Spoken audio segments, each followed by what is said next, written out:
Hello everyone, we are playing Free from the Yoke with the Gauntlet. It will be the third of four sessions, and we're gonna see how the land passes its summer.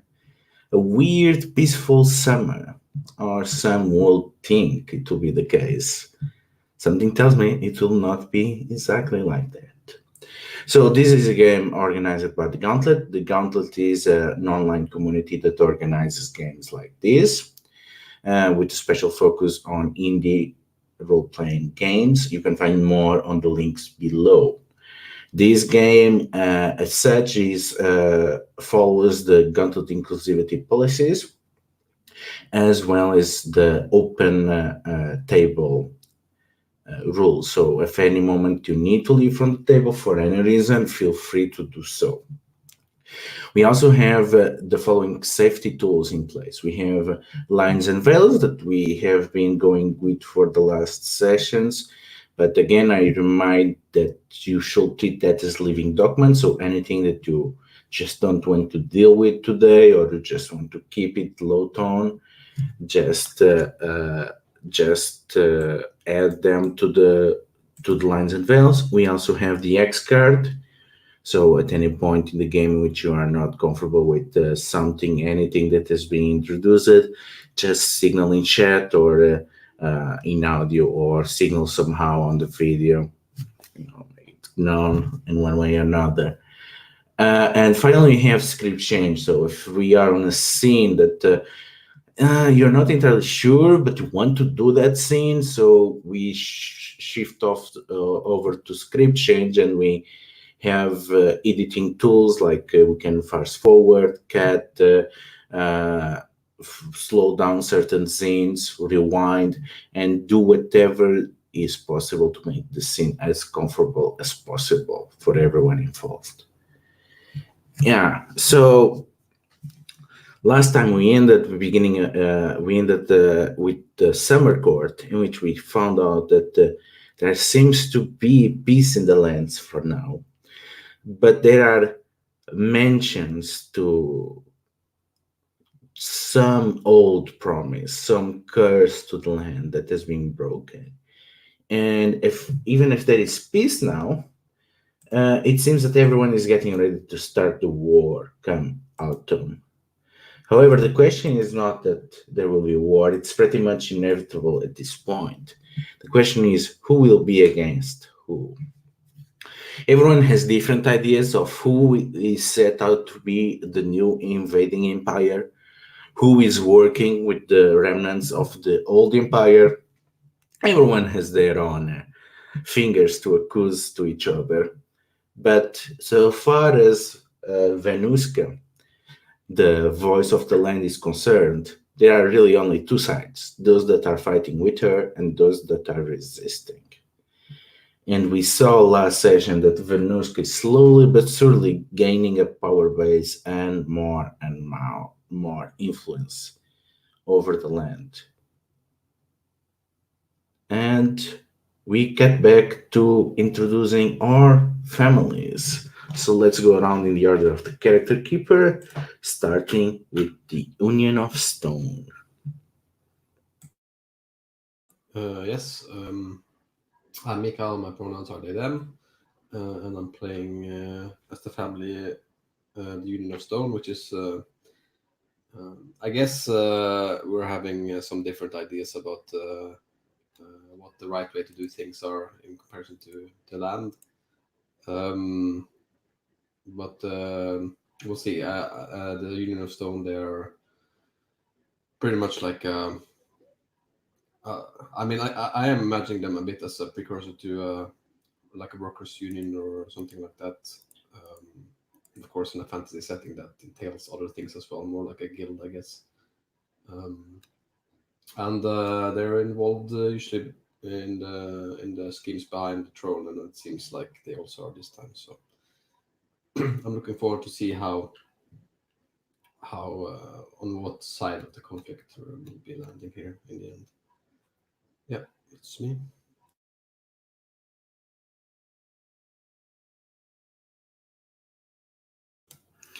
Next, we have the Unbridled Grey. Hi, I'm Greg. He, him pronouns. I'm playing the Unbridled Grey. The Unbridled Grey are, was it Horse Lords? Yes, Horse Lords of the Steppe. Is a group of very feminine knights who sort of trounce about the steppe. In the last session, they very decidedly there's a bit of division. My character is a bit opposed to their own house's sort of thoughts. There is their old queen seems to have reappeared, risen from the dead, or her spirit has inhabited someone else. It's very strange, and there's sort of a schism forming amongst the horse lords, and some of the people who are following the old queen, the possibly resurrected queen, have shot down the river and retaken one of the Empire's beacons and is reclaiming it for their own. And on the other hand, the character wants the resurrected queen dead. So we'll see what happens in this peaceful summer. And the land has asked them to do something not entirely peaceful, or at least the horse lords are going to have trouble understanding how to gain a foothold without actually just taking it.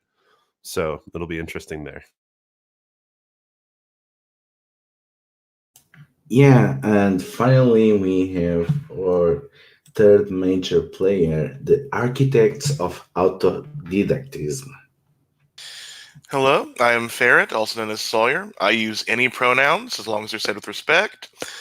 And I am playing the Teachers of the Ancient Truths, the Architects of Autodidactism, which is just a fancy way of saying they build a desire for self-study and self-learning. They are basically Harry Potter's magic school meets the Illuminati. Only the most brave and smart get to join their ranks, and they judge you before they let you in the real power behind the school. And we're manipulative. I did not see us being this manipulative last time. I should have with the great sleight rating we have, but we're kind of, well, we've taken a side in the Risen Queen War already, or at least our champion has, who wants to lead that part of the tribe into battle and win, I believe. And on the other side, we're kind of checking out the Union of Stone, I believe, and seeing what we can do with them. I mean, we helped them with their problem last season, and that seems to be working out well for us. And I believe we have to do something on the church's territory this season from the lovely land which is talking to us, and that should not bother us at all. Character-wise, I am a chipper, young hero type who is looking to prove himself and has a very stressed mentor.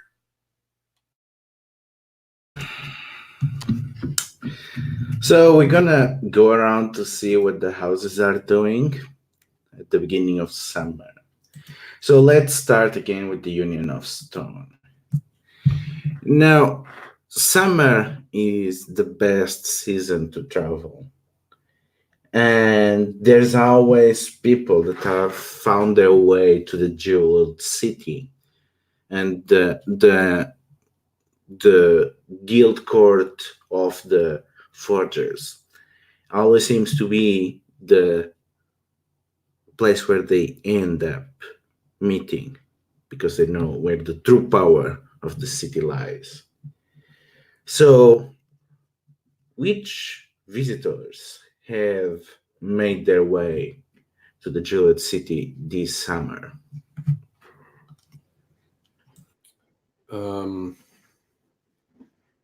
Well, I think given the circumstances, I mean, I don't know actually how long time it is since have we established how long time it is since this foreign empire withdrew?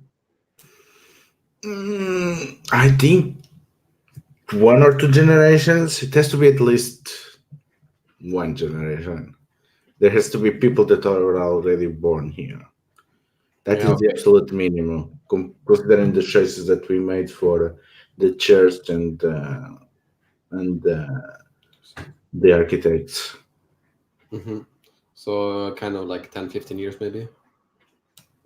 Yeah, makes sense.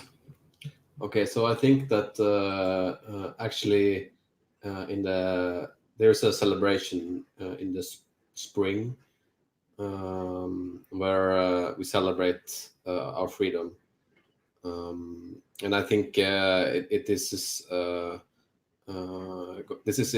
the jeweled city, and I think like most people would, at least in the start, everyone would people from all factions would come there. I don't know right now because we're in strife, which is, I guess, I mean, it's not the first time, but it seems like the first time where it's possibility that there's actually going to be a civil war.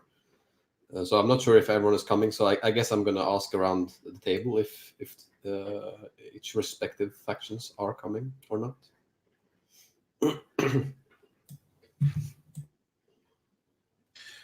I believe the architects would send someone, not Tio, because that would be a poor choice, and he's off doing stuff. But yeah, they're going to send probably a better representative, or someone they see as a better representative for their house. Yeah, also summer, right? I think sort of the followers of the resurrected queen might be sending somebody to the Union of Stone City, but I don't think the true queen people. I need to come up with like names for these two factions in my own house. I don't think they are going to be present. Man, this schism is kind of confusing me a bit.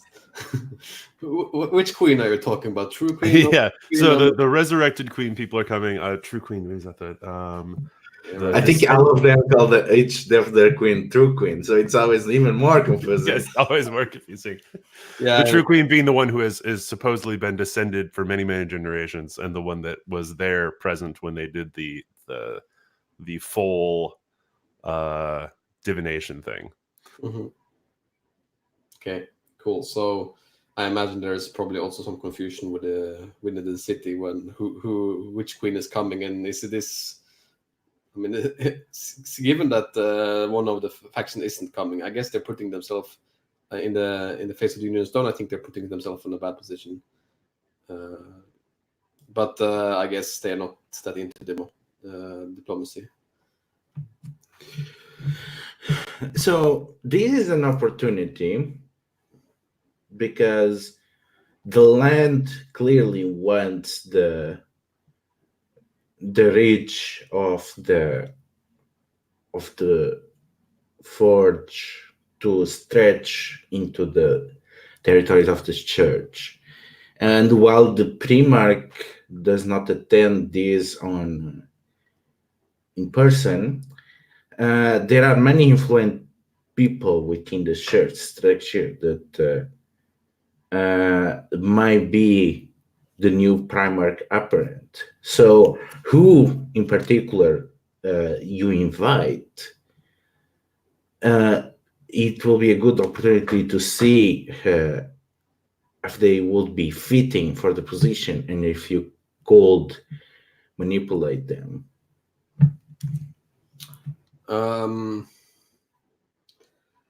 Yeah, I imagine that.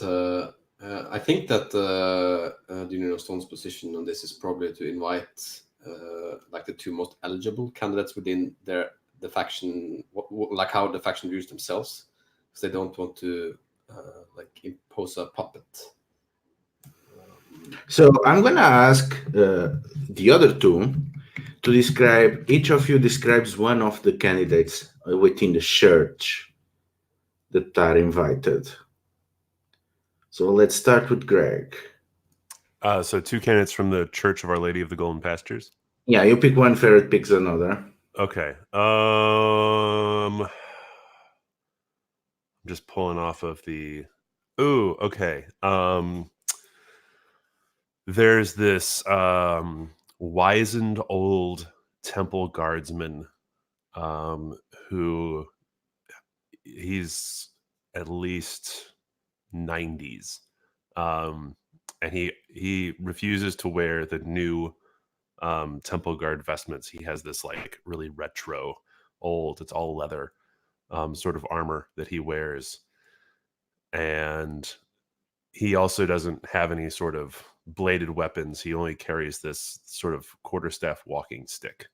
He's very respected by all the temple guards, and he guards their like inmost secrets.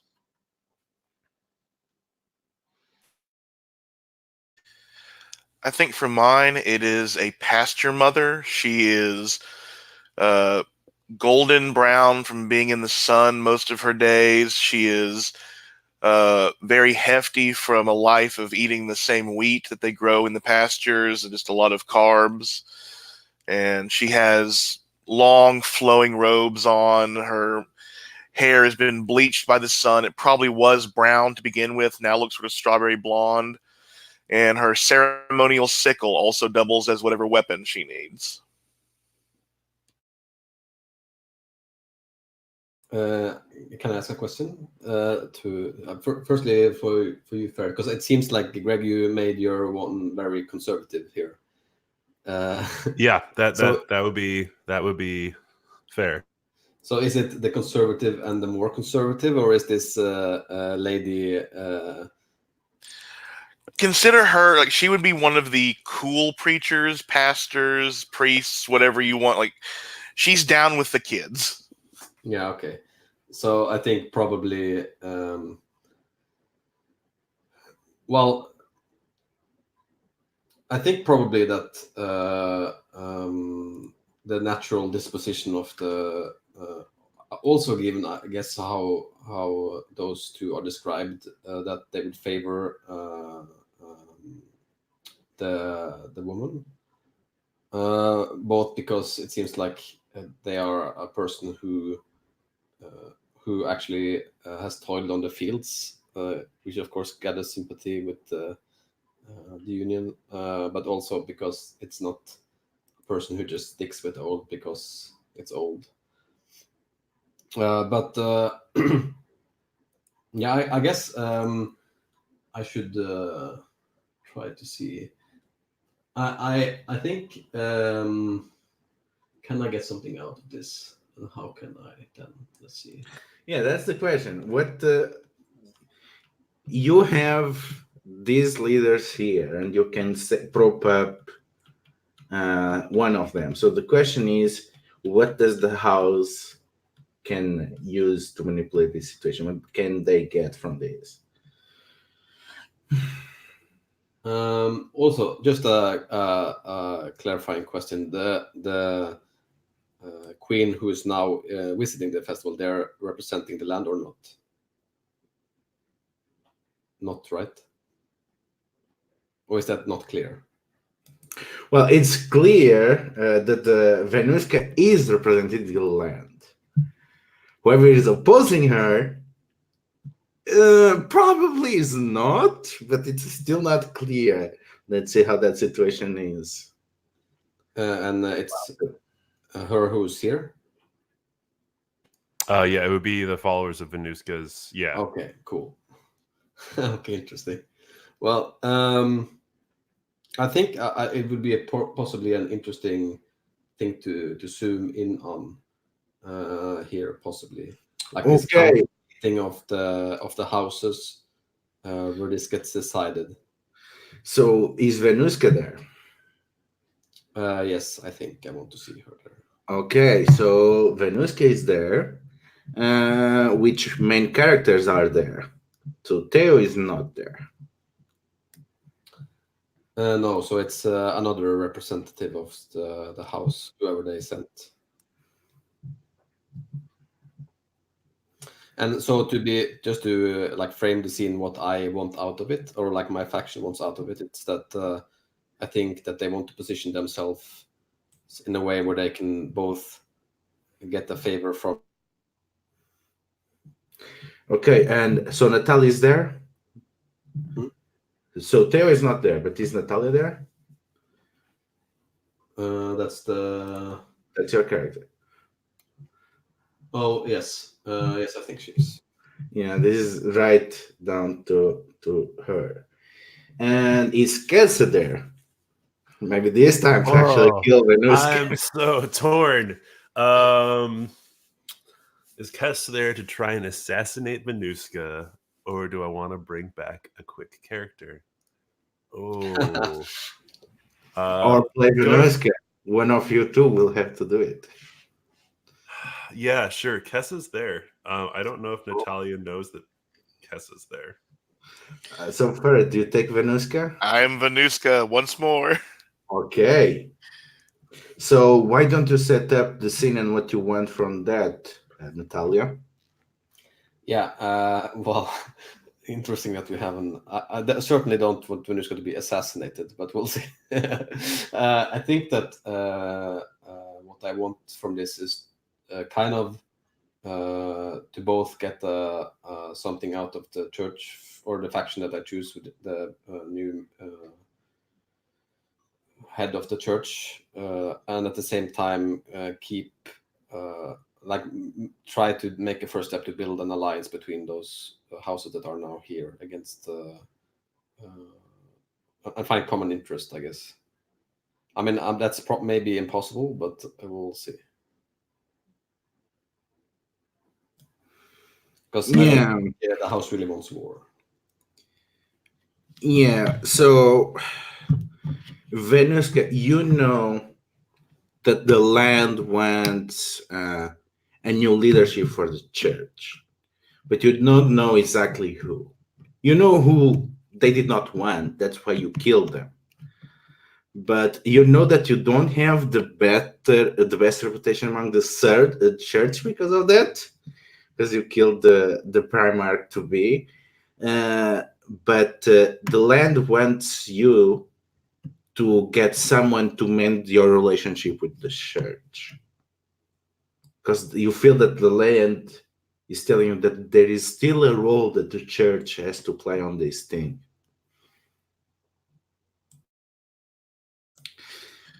Understood. Okay. Also, I think just to call attention, you have bodyguards now. You have a squad of soldiers. That was your advance from the last time. Yeah, because again, the voice gets more powerful. I've never seen it is on. So we see the gilded the gilded guild hall of the fortress, where you have the best craftsmanship of your culture, from the where there is attention to the details and mastercraft in even the smallest detail, on even the most practical of things. So how is the leadership of the union anyway? I think it's a council. I actually think that it's semi-democratic in a way. It at least gives the appearance of that the people in the council, they are elected there. If not in practice, it's always like that. For how long? I think always. No, I mean, for how long are they elected? I think maybe that's the way that part that's not so democratic. It's like maybe 10 years at a time or something like that. So it's basically, ever since it started, it's still the same council. Yeah. Yeah. Well, I think it's pretty old, the council, actually. So not really, but it usually, when you first get elected on the council, you're elected there for life.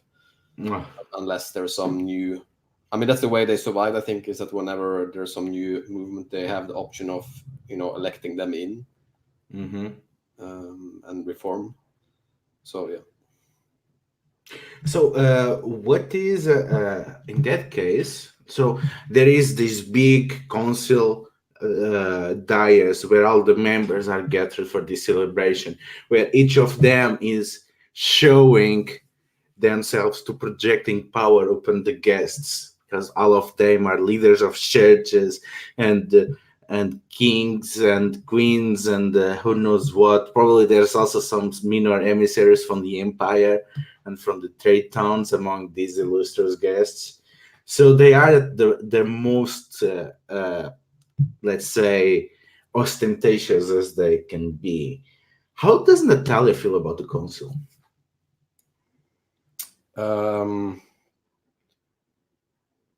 I think she thinks that they're a little bit old and conservative, but also there's a great respect there because nobody gets born into it. So your job is literally to speak for the council.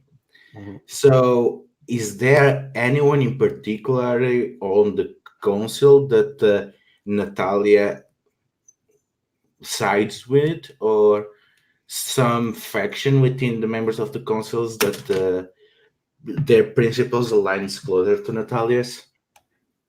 Yeah, I think like we don't have a schism as such, but there is definitely disagreement also within the council in terms of like how much we should part ways with the empire's traditions and whatever. But I think I think we are probably have a lot more of the, especially like our profession wise, we have a much more of their traditions integrated into our way of living than, for example, the peoples of the steppes. But there is definitely, and I think that Natalia is probably siding with the ones who want to preserve less, but wants to still not go back to the old ways, which is, I guess, the radical part of the council. And I think there's a woman. Is there a name list here somewhere?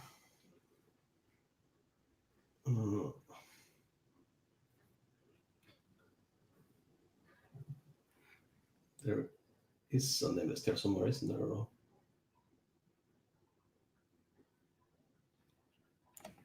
I think she's called.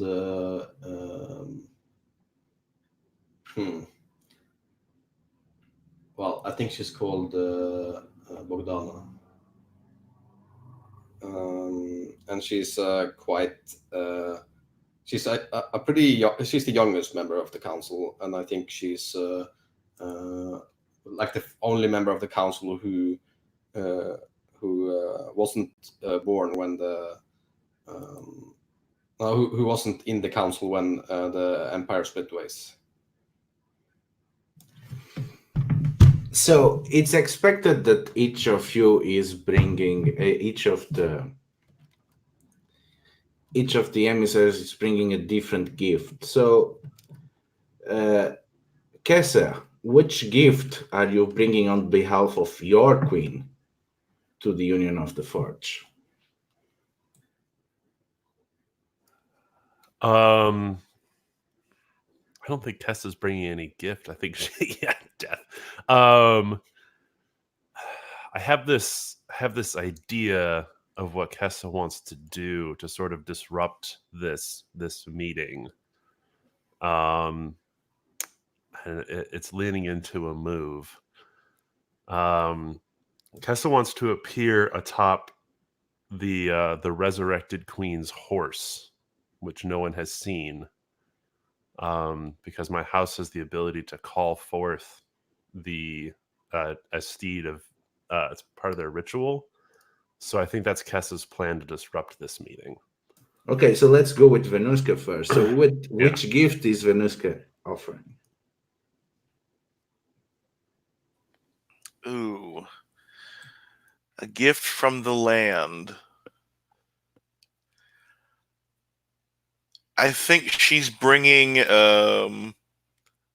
potted plants to like basically like choose your the crop you think will grow in your city, and we will bless you with a season of crops.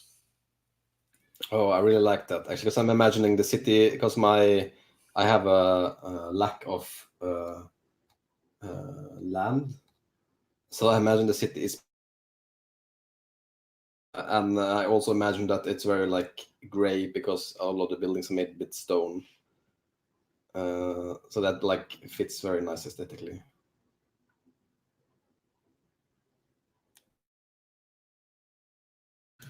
So let's see how that ritual works. So how does Kessa performs the ritual to draw open the strength of the mare? I think there's like there has to be like some sort of stable or some place where the Union of Stone maybe visiting people's horses. And I think she's there in like the furthest, most remote stall. And I think there has to be like some sort of blood that has been passed down that supposedly is the first horse's blood. I named this horse. The horse is named Adu, which is Mongolian for horse.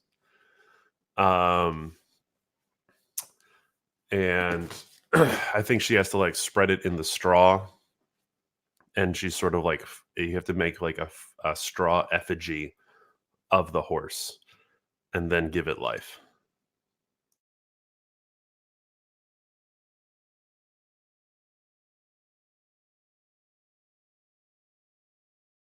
Okay, so let's see how good you are with lore. I'm terrible with lore. Here we go. It's just 2d6, right? Yes, unless. Oh no. Yeah. Yeah, because the union is not helping you. No. This is the festival of cunning. This is not the festival of law. And I'm not leading the charge, or yeah. Okay, yeah. So That's go not a ahead strong with point. that lore. Here we go. Oh wait, no, I hit submit, not reroll. There we go. Terrible. Okay, after failing to a roll as well as you'd like, you might say what a character nearby can do to boost your efforts. Do you think someone is helping you with the ritual? Does it have to be a major character? It has to be a major character. It has to. Oh, well, I don't. We've already established that Tio's not here, and I don't think Natalia is helping me. No, I think this goes poorly. No, actually, anyone can help. Unlike Legacy, anyone can help. It's easier to help if they have a backstory. Then, if can Denara be there instructing you how to do this ritual? I'd be down with that. That's why I asked if it had to be a major character. Mm-hmm. Okay, so Dainara can roll then to help. So it will be Dainara's also rolling with lore. Oh, which I'm actually decent at. Well, Dainara is a priestess of. She probably does this ritual all the time. Oh, it barely went well. I got a 7. Oh, good. So we increase the result by 1 category. So you get a 7-9 on the ritual. Okay. So yeah. Oh, enact a ritual. Yeah, so you have to pick one blessing. Oh.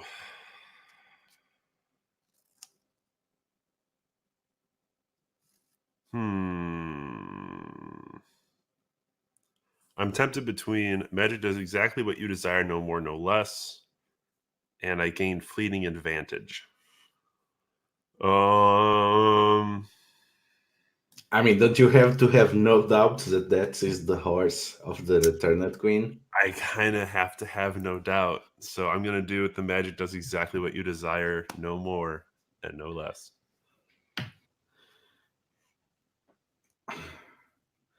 And I'm going to say that the weather changes suddenly and dramatically.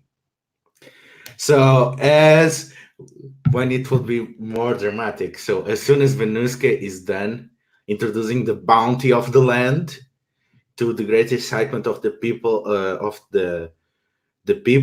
there is a sudden storm and hail that starts to fall and starts to spread chaos around the gathered crowds of the city. It seems as if it's an even more furious versions of the storms at the beginning of each season. But it should not be happening. They should have been gone. There should be no more storms for at least until autumn.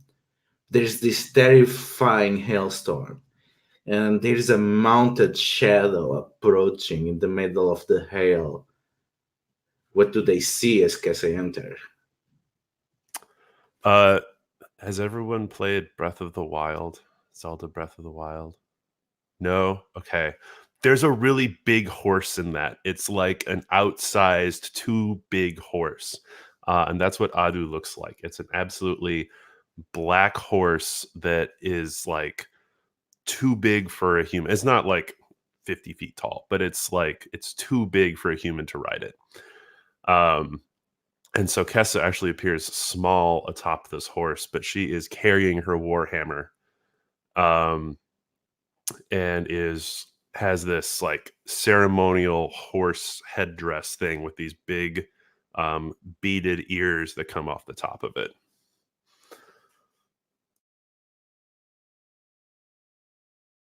And I think as she approaches this festival, and kind of very poorly gets through the entryway, right? Because this was an indoor thing, right? Is that correct?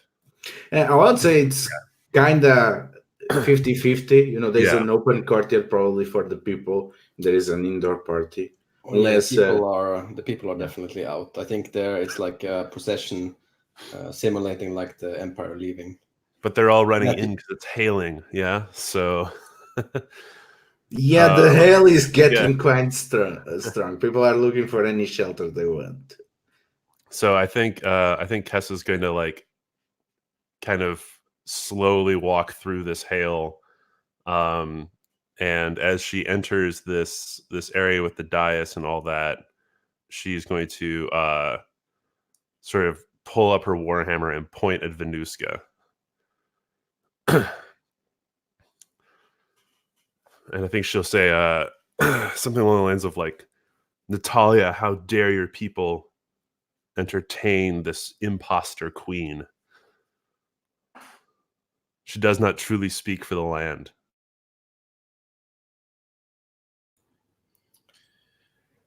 Yeah, I think Natalia, she like looks at you and you see like the lightning in her eyes, probably you coming here and pissing all over her festival, and looks around in the room and says, as you can see, it's easy to see who our common enemy here is. This has long been a tradition of peace, and now you come in here and insult the Union of Stone in front of everyone. Insult the people who are celebrating the Empire leaving. How dare you? And I think Venuska is sort of chuckling, that sort of evil anime queen chortle. And then she like throws her hands out to like the small trees and bushes they've brought. It's like, we who speak for the land have brought bounty. You have interrupted the peace and brought hell to this land. Who do you think stands a better chance at being, well, respected?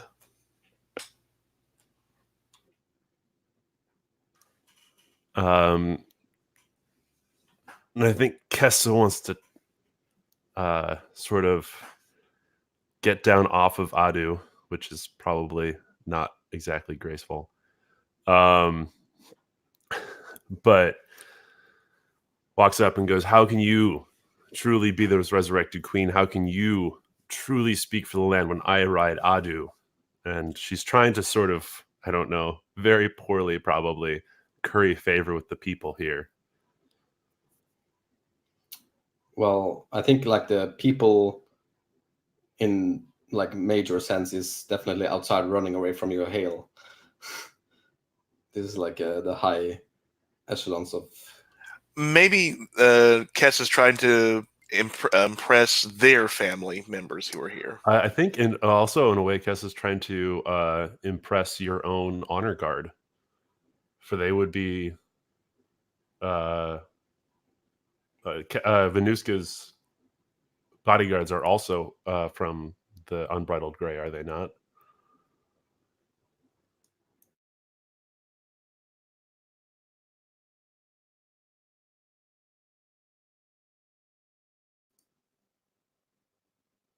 Would they be, Ludo? Would they also be from the Unbridled Grey, Venuska's guards? That's actually a good question. I think that maybe they are actually, unless Venuska has a different preference, I would say they are actually from the original branch of the horse lords that stayed, the people that live by the river. Unless there is a better suggestion. Or maybe they can be mixed, which makes it even more cumbersome. I think that they are mostly the horse lords. There's probably one secret architect of autodidactism who is doing their secretive thing of pretending to be a horse lord. I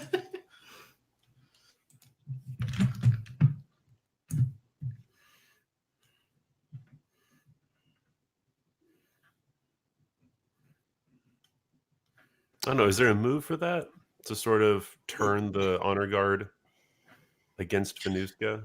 I think there is. But firstly, I also tried to trigger a move there by by bringing the other people in on you being the enemy here. Okay, so let's resolve that first. So which one are you using for that? I was thinking find common ground. Okay, yeah, which will be the same that then Kessa has to use. So you go ahead.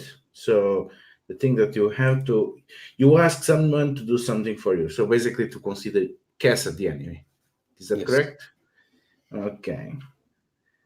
So do you have the link for the dice roller? Yeah. So who here who for this move is the other party? The other guests or someone else? I mean, the other. I was thinking the other factions. You may modify how I see the fiction here, but I think that's a valid second party. So in this case, the third party would be Venuska and the Unbridled. Just to get the notion, is that correct? Yeah, I'm not addressing them specifically. Really, I'm addressing the other. Like the church and the name I cannot pronounce without seeing the name. Let's see here. The architects. Yeah. And the minor factions that nobody cares about. So go ahead with that. Remember that you have fleeting advantage. And that's 3 dice, right? Yeah. That's 13 or 12. Yeah. Okay, so we only have to pick up one, which will be the condition that must be met. Only one of those has the player here, so it's going to be Ferret to pick. So the only one of the architects here.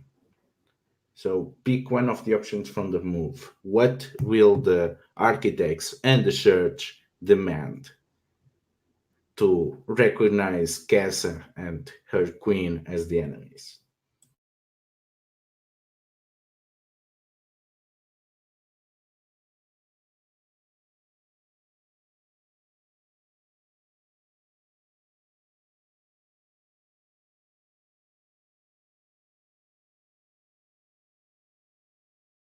Sorry, my cat is being very rambunctious this morning.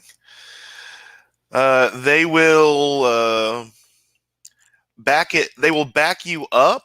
I will say if they can add specific things to the task, which is going to be probably like their own spin on why they should back you. Like, if we get this style of luxury from you, or the church might want better statues, better art, whereas who knows what the architect will want? Yeah, I'm fine with that. I think, like, also given how the fiction is positioned, I could also offer you to like the leadership of our alliance, because architects are not really interested in that. Okay, so that's the thing. If you offer that, you're gonna give something more substantial for the church. No, I think weren't you offering leadership to the church because the architects would not want leadership? Yeah, sure. Yeah. And that specifically also, I mean, I guess I already have, I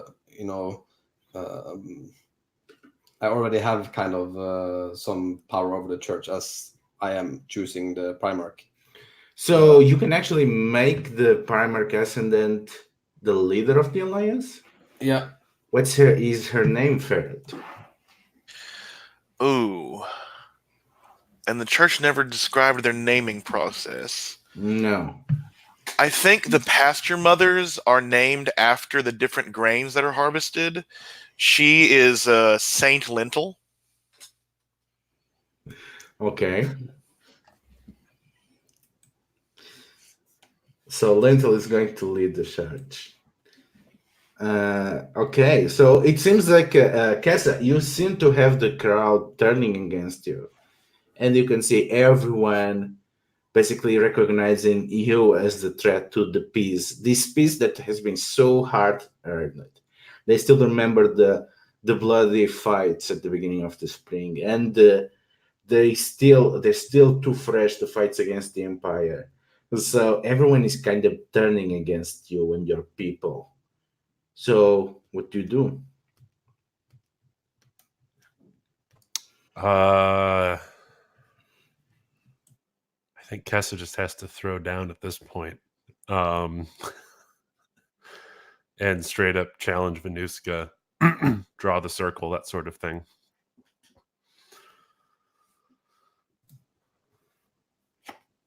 Yeah, I want to lean into a duel here. So I think in fiction, as Kessa sees this, she kind of just, I think, charges at Venuska, and I don't know if I want to have her pushing Natalia out of the way. I mean, they need to get her to face you in single combat, not behind a wall of bodyguards. So how you provoke her? How do I provoke her? I'm open to ideas.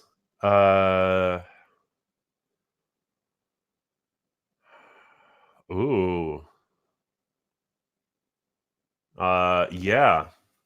I love that, Ferret. So Kessa is going to challenge Venuska for ownership of Adu. Will Venuska accept this freely, or would Kessa need to find common ground to set terms? Yes. Roll cunning. Find common ground. You have advantage on this. Yeah, Oh, true. yeah. Everyone has advantage on the everyone first has cunning advantage on roll. cunning? Yeah. Yeah, it's fleeting, but everyone has on the first cunning roll. Okay. Hey, I'll take it. I really need it. All right. I'm going to add 1d6. Oop, not that one.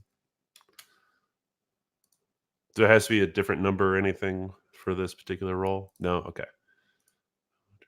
Where is it? Silver. There it is. All right. I'm going to add one more die for me. I'm going to re-roll all of these. Hey, fleeting advantage for the win. That's 10, but I think... oh, no, Kessa's cunning is flat, so that's a 10. Okay, so Ferret, pick one for Venuska. Oh, you played right into my hands. Venuska will smile and wave at Adu like she's seeing a friend from too long ago. I would gladly meet you on the battlefield to prove my superiority once more, but that would be unfitting for a queen to dance with one of her own. As the land now is spoken for by the church, I would have, and she points to the old temple guard, a champion take my place. Yeah, so basically that will be the condition, that you have to prove yourself first by defeating the champion. I think the champion will stand in Venuska's place. If he loses, Venuska loses. Okay, but what were the terms then? So if you win, you get the horse. No, the additional term is that Venuska does not fight directly. She does not face death. He does. Okay, but what will be the consequence of losing then? Because if you win, you get the horse. Oh, if I lose, well, then I have to do at least what Kessa demands, and die. Yeah, that's a problem. Kessa will want you to die. Oh, that's exact. I am a horse lord. If my well, I'm an old horse lord. I keep my words, and if my word is death, then I will follow it to hell. True, it is that, but it is on your terms. So Yeah. who knows what Venuska is going to do before that? Okay, so do you accept those terms, Kessa? Absolutely. Funny thing, you have a vow. I do have a vow. A vow Yes, that the queen may not be aware of. yes, but might cause problems now. Okay, so the temple guard gets his staff and he looks down at Kessa. So are you going to dismount, or do I have to bring you down? Oh, she's already dismounted. Okay, so what is Kessa weapon of choice? Still the Warhammer? Even? Oh, absolutely. Yeah. So because you declared the duel, you can. I have different questions. Yes, but first you get hold equal to your might score. So and then you get one. You are better equipped. Yes, because he is purposefully lacking on equipment. You are avenging a grudge. Have you met this person even before? No, I'm not avenging a grudge with him personally. No. The audience favors you? No. No. No. But I when I begin a duel with someone else, you use these statements instead of the standard 3. Oh, I thought it was on the question. No, I have sworn sword. So am I fighting to protect someone else? No. Am I fighting to hold true to my sworn oath? Absolutely. Mm-hmm. And am I fighting to demonstrate my skill? I believe I am. Yeah, so you get might +2. Yes. So you get 4 hold. Yes. I'm going to use tokens on the roll for your party. Okay.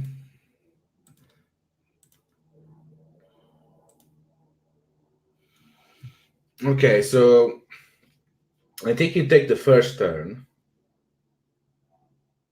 So you keep picking statements.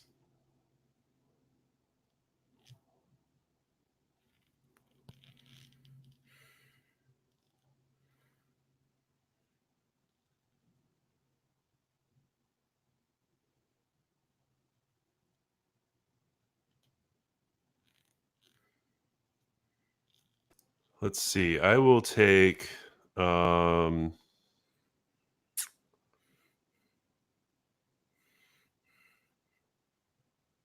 will actually take I test your defenses, fall back, or reveal your full capabilities.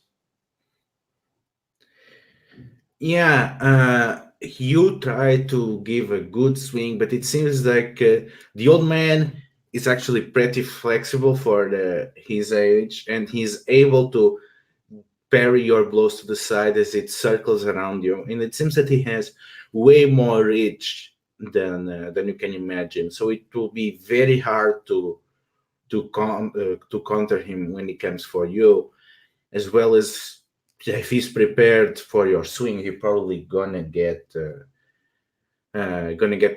swipe on you and get you blindside. So you are fully aware of their flexibility, speed, and reach, and you get 1 hold. So you go to 5. So it's their turn. So they faint and you falter. Yelled or look foolish in front of our audience. I will not look foolish in front of these gathered people. Wait. So I'd have to yield and lose the battle, right? So no, I'm going to look like a fool. Okay, so how does he humiliate you? I think it's sort of, so there's like, there are some members of the church here. And I think there's sort of this like punishing regimen that the temple guard use when they're training, and he actually starts using it on me when you mess up and you lose your footing. So Kessa like makes a wrong step and he goes and he like hits her foot and she pulls it up because it hurts like hell with his wooden stick. He goes, no, again, A lot to and like learn. starts yeah, exactly, and starts like critiquing her footing. Okay, now it's your turn, and now they have one hold. And Kessa's had enough of that, so she's going to go with I strike at your armaments, yield, or I knock away a weapon or a piece of your armor.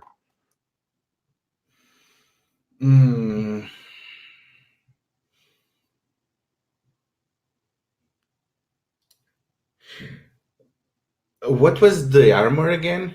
You were He has telling this me. like leather armor that none of the other guards use anymore.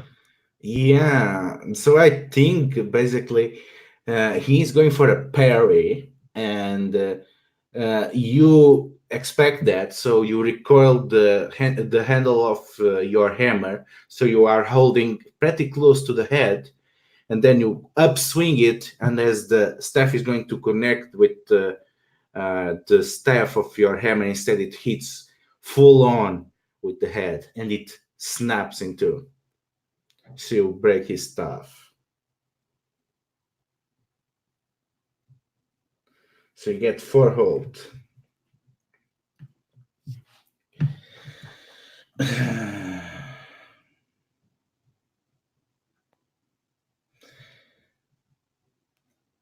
So he's holding a sharp end of the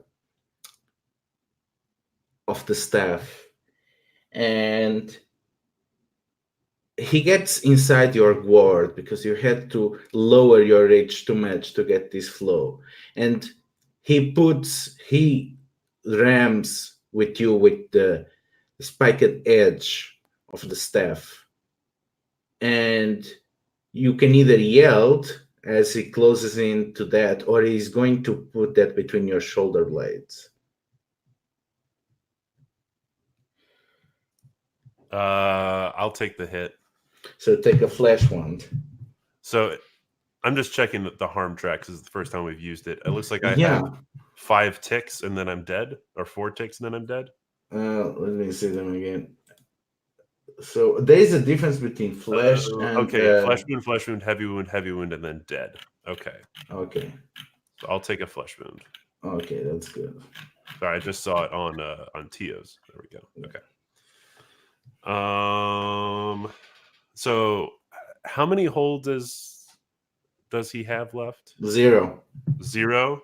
Yeah, because it's not a PC or a started Right. character, so You picked a poor champion, Queen. I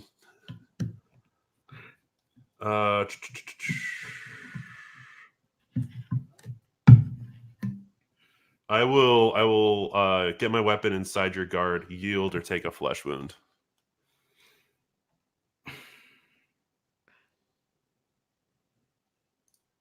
It's so as he comes at me, I take the hit,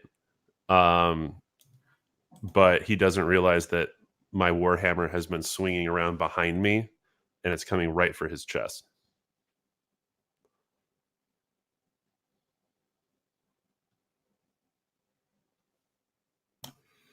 okay, yeah, so he takes the flesh wound. I think it kind of pushes him back and takes the air out of him. Probably not a good look for Kessa beating up the old man. Yeah. So the man is struggling to get his second wind. And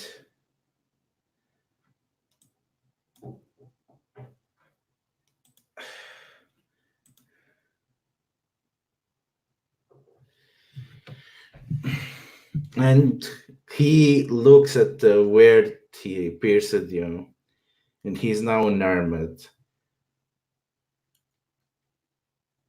So he'll strike at your armaments, yield, or he'll make you drop your hammer. He doesn't have any hold to do that. Yeah, true. He needs to get it. So I think he's going to make an appeal for reason. So yield, or you show how this must end in blood. Ooh. And I can't kill him.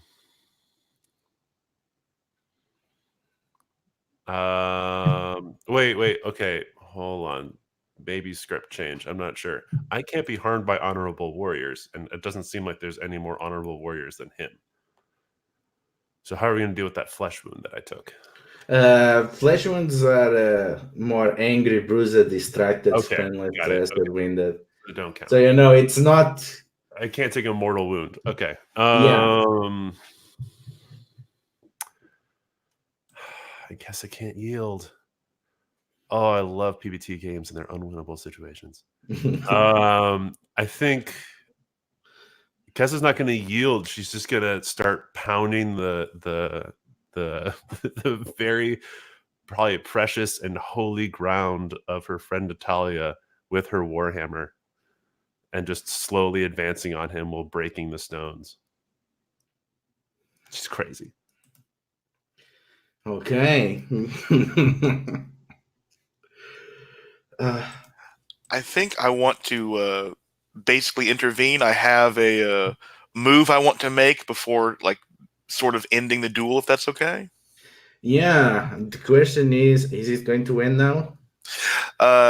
Venuska is going to put herself between her champion and Kessa. I want to use the poisoned pin before I offer myself up to die. Okay, so go ahead. And you have a fleeting advantage. Yes. Standing roll. The rumor I'm going to spread is that Kessa has been embraced by some spirit that is antithetical to the church, and that which is causing her to lead the wrong side of the unbridled gray into such foolish actions, and that I gloriously am giving of myself to stop this, or at least abate it for a while. Okay, so roll for it.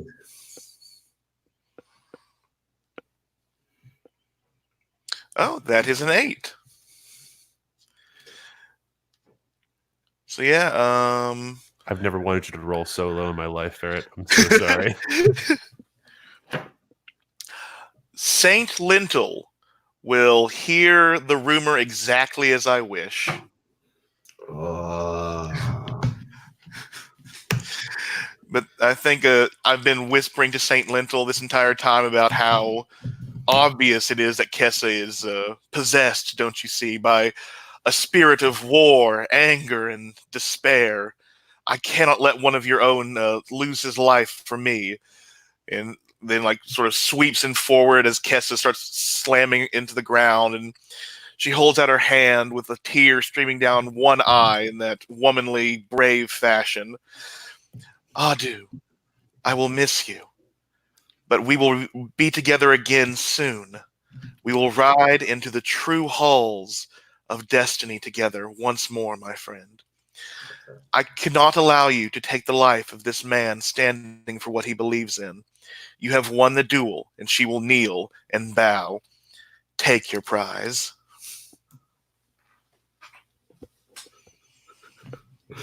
So, Kessa, what do you do? Because that's the thing.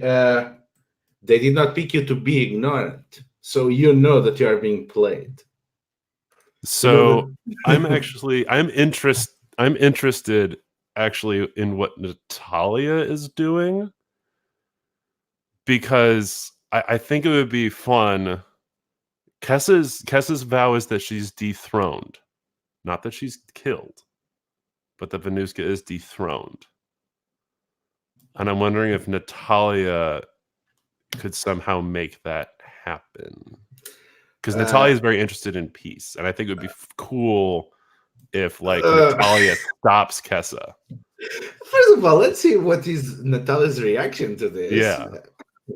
Let's get a vibe check from Natalia.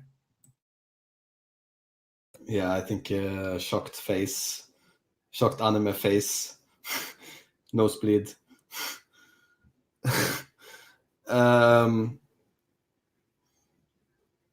Yeah, I kind of like that idea though. I am a little bit because I don't think I don't really think that Natalia cares that much about, you know, who is winning whatever schism in the Horse Lord faction. So that's definitely a thing that I'm not sure. Like, would for example, I mean, I'm imagining this scene is ending soon, but I could imagine something like at the end of the scene, you see like Natalia shout out in the room, "Very well, we will not intervene in the internal battles of." You just make sure you don't come back here until there's just one faction. So how will that be? I guess Kessa still holds the hammer.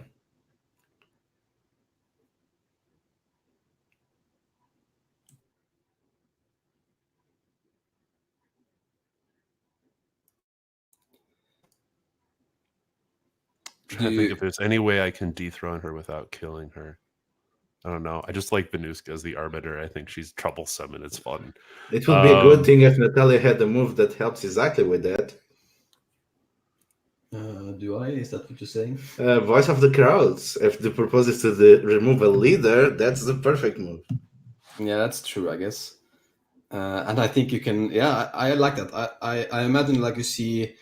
We zoom like out a little bit and see like I imagine this being in this big stone building, and you see like the people in the crowd screaming at his hails, coming down, running around trying to get cover, and I imagine like in this she's not like asking a person of the crowd what they think, but it's very much like this abstract.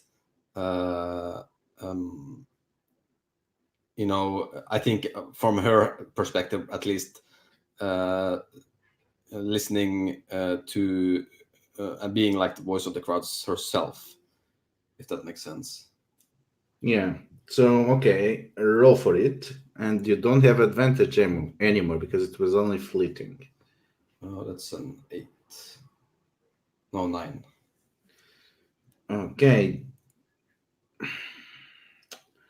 So on a hit, you learn 1, a secret weakness of the rulers, how to evade the ruler's attention, how the rulers maintain their control.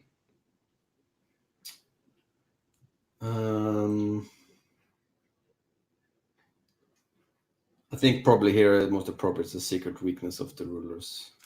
So that will be Venuska, or will that be the queen? The other queen? Who Natalia wants to learn from? I think what I'm framing here is Natalia, who is going to say out loud the secret, or say to the secret of Venuska here. I think the secret is that while the blood lake remains full, there can always be a sacrifice of a great warhorse, and Venuska will be reborn. So she's really not offering that much to die. If that's okay with Ludo. What is the exact wording? The Blood Lake is something from the architects. It's a symbol of the old land that you sacrifice things to it and get your way. I'm saying that the land sacrificed a warhorse to revive Venuska and can do so again if it requires. So the weakness here is not the Blood Lake, because that is probably going to remain there. The secret is the will of the land. So the land must want to resurrect Venuska. So I guess that is the weakness. If the land can be convinced that Venuska is no longer a proper vessel. Oh, yes. Good. So how does Natalia denounces Venuska? Yeah, I think there's like some kind of version of like I think you hear like the screaming of the people and the chaos in the room, and Natalia just like shouts out, "How can you even be the representative of the land? The land is of the people and they're suffering under your cruelty."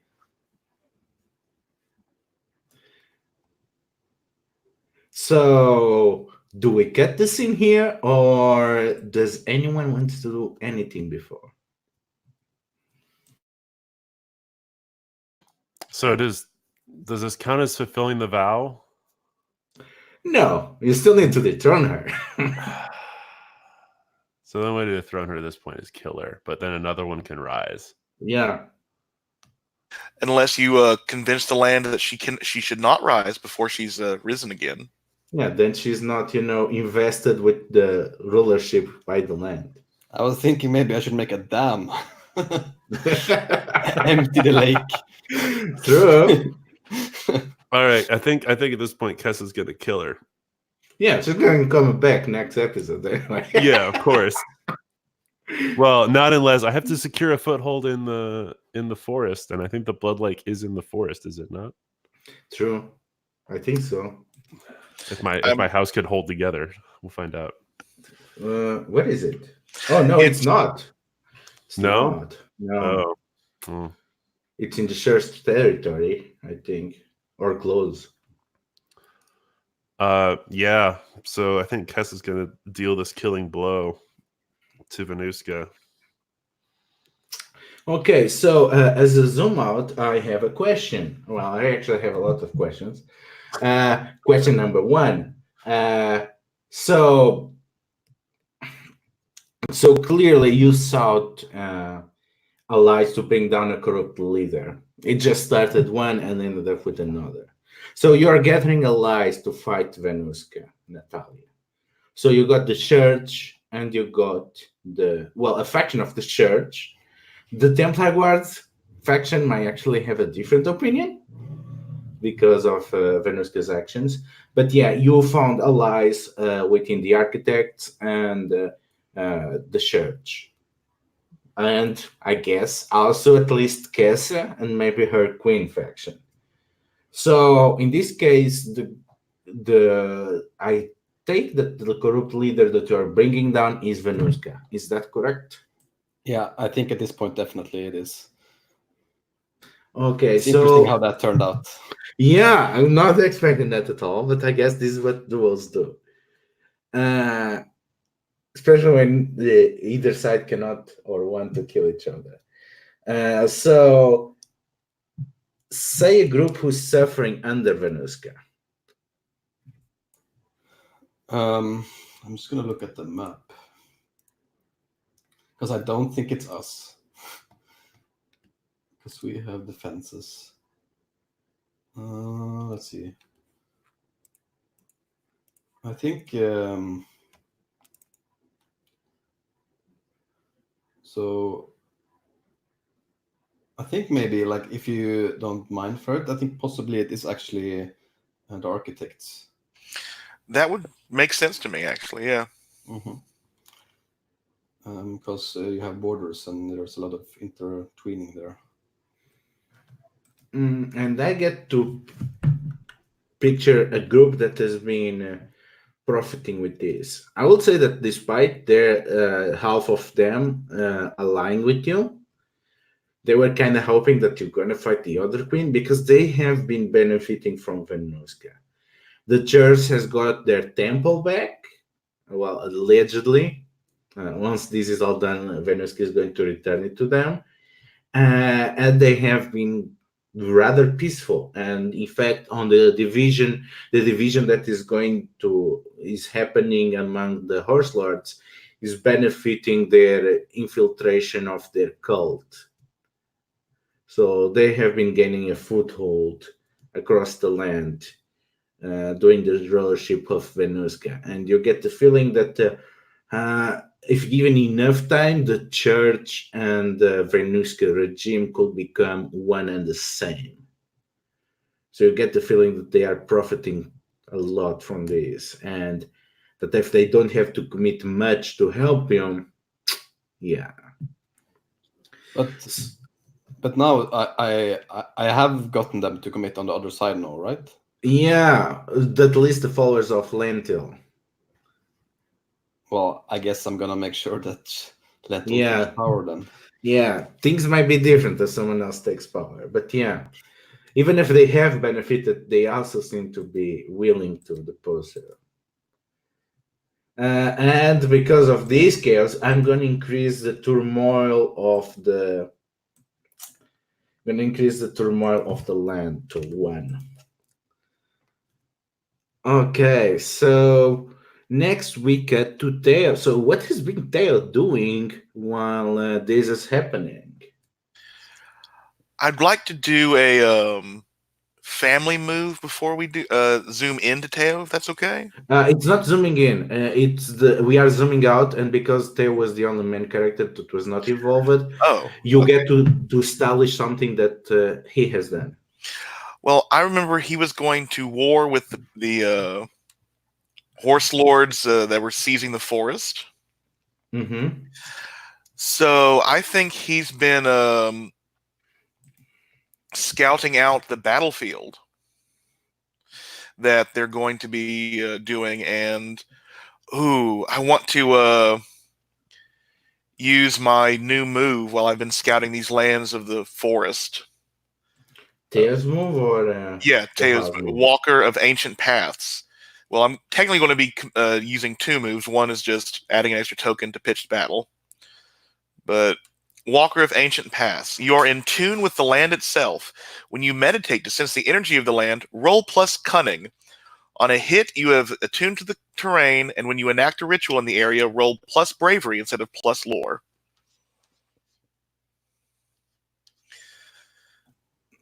Yeah, but that's more useful when you zoom in, right? Oh, okay. So, I'm assuming it. I might be misreading the move. I was basically saying he's getting in tune with the land so he can enact a ritual if it comes to it. Yeah, but that's more. You need to be at the character level to make a ritual. Gotcha. Then just the art of war. I'm scouting out the battlefield beforehand to give us an edge in the coming combat. I think so, and I think for an additional benefit for this, you also for your house, you get fleeting advantage on a roll related to either the horse lords or to the forest. Ooh. Okay, so as we focus on the architects, as we see the actions of their individual, then we see the architects as a whole. And I think summer, because of the weather being usually clear, even if there has been weird hailstorms happening lately, usually is the time of the year where it's more prone to observing the stars. And on the college of the school of the dual moon, there seems to be a bustling of activity even at night, as there seems to be most observations. So what are the kinds of seasonal teachings that occur at the school of the dual moon during the summer? This is the season of the summer spirits. It is to teach survival skills by like sky spirits, sun, heat spirits, things like that. To teach people how to get in touch with the land by the rock and dirt spirits. To maybe have a like actual lesser god or something like. Not like I would say, like not like a Zeus level god, like Hermes or Demeter in a way, like teaching people how to farm, just like a god of the fields.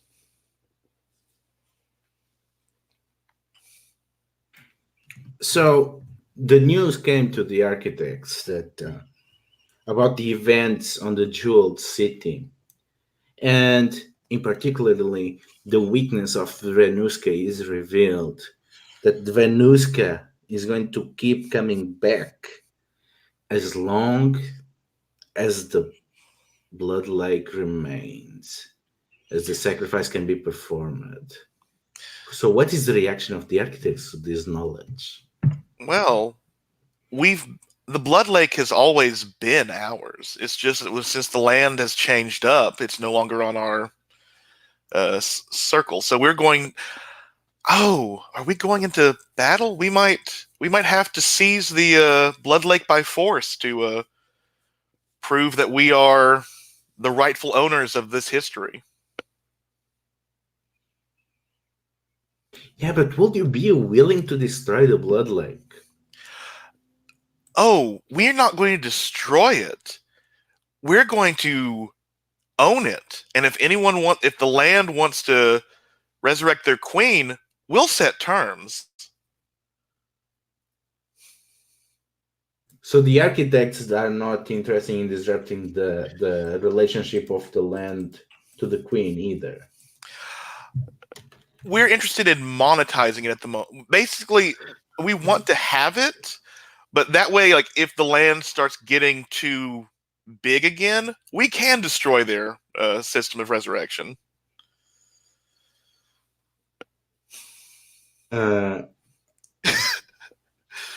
Okay. So it seems that it's not only the moon that is dual-faced. I guess then the question is, in more immediate terms, how do the architects capitalize on this? What are the immediate gain for that?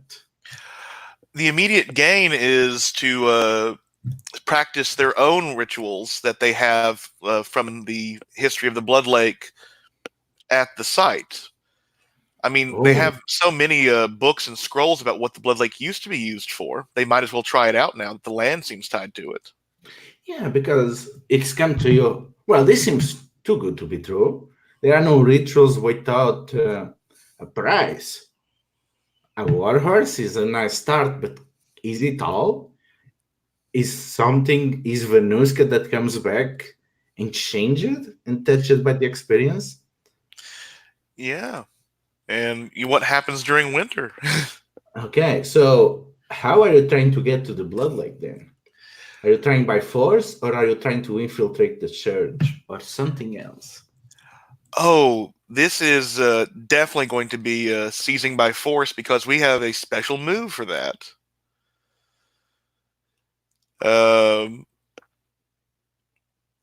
We have the endurance of the hills, so as soon as we are going to claim by force or enter a pitched battle, we gain surplus attunement.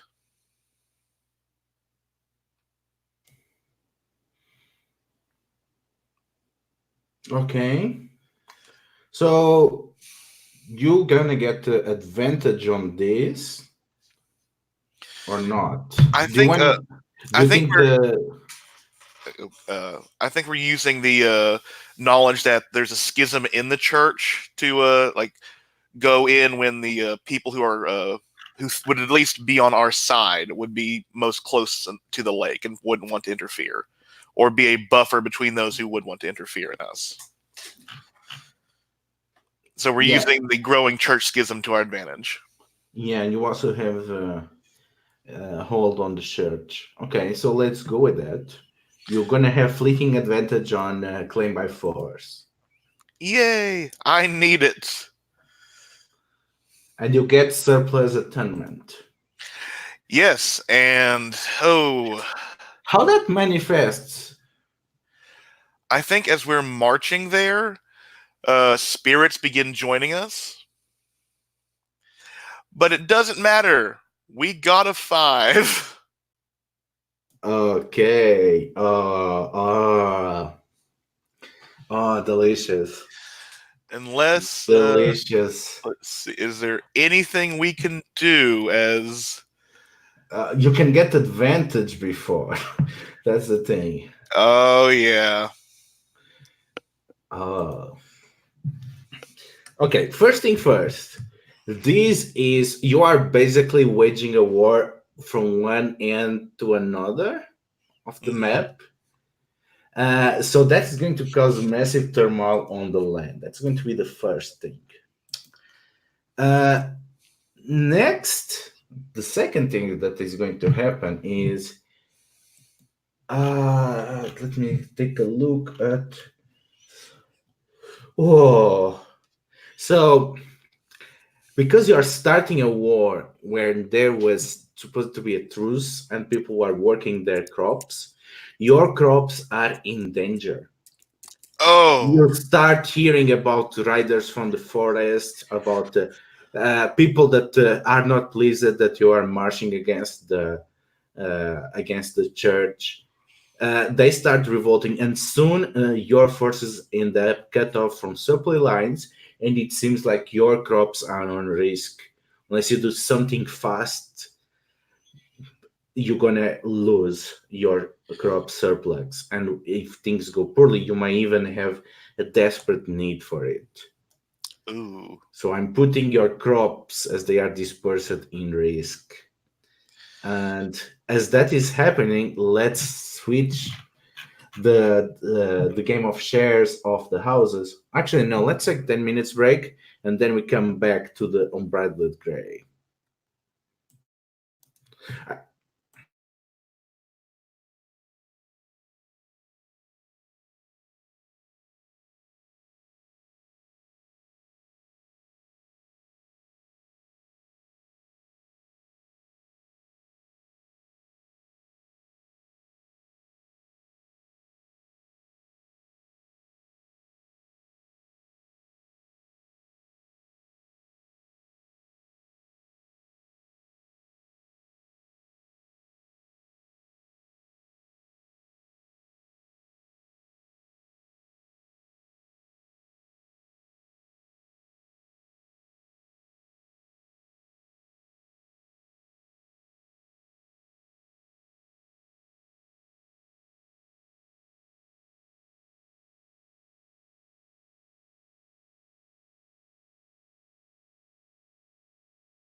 So, how does a character advance?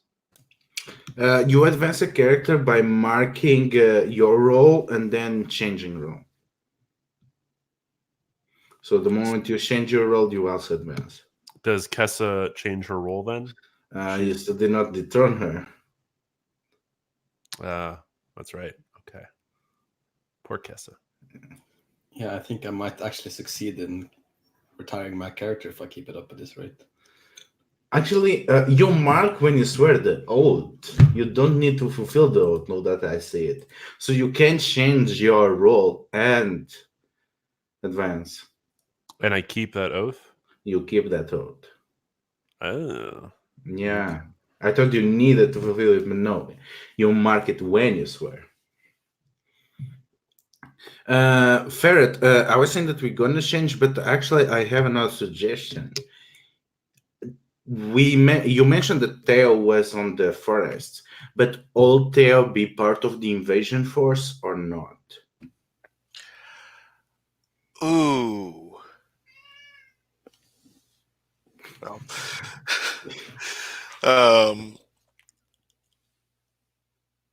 if possible, I would like him to be, because it seems like we're probably going to be fighting off the church, and I want to use at least one of our great treasures this session.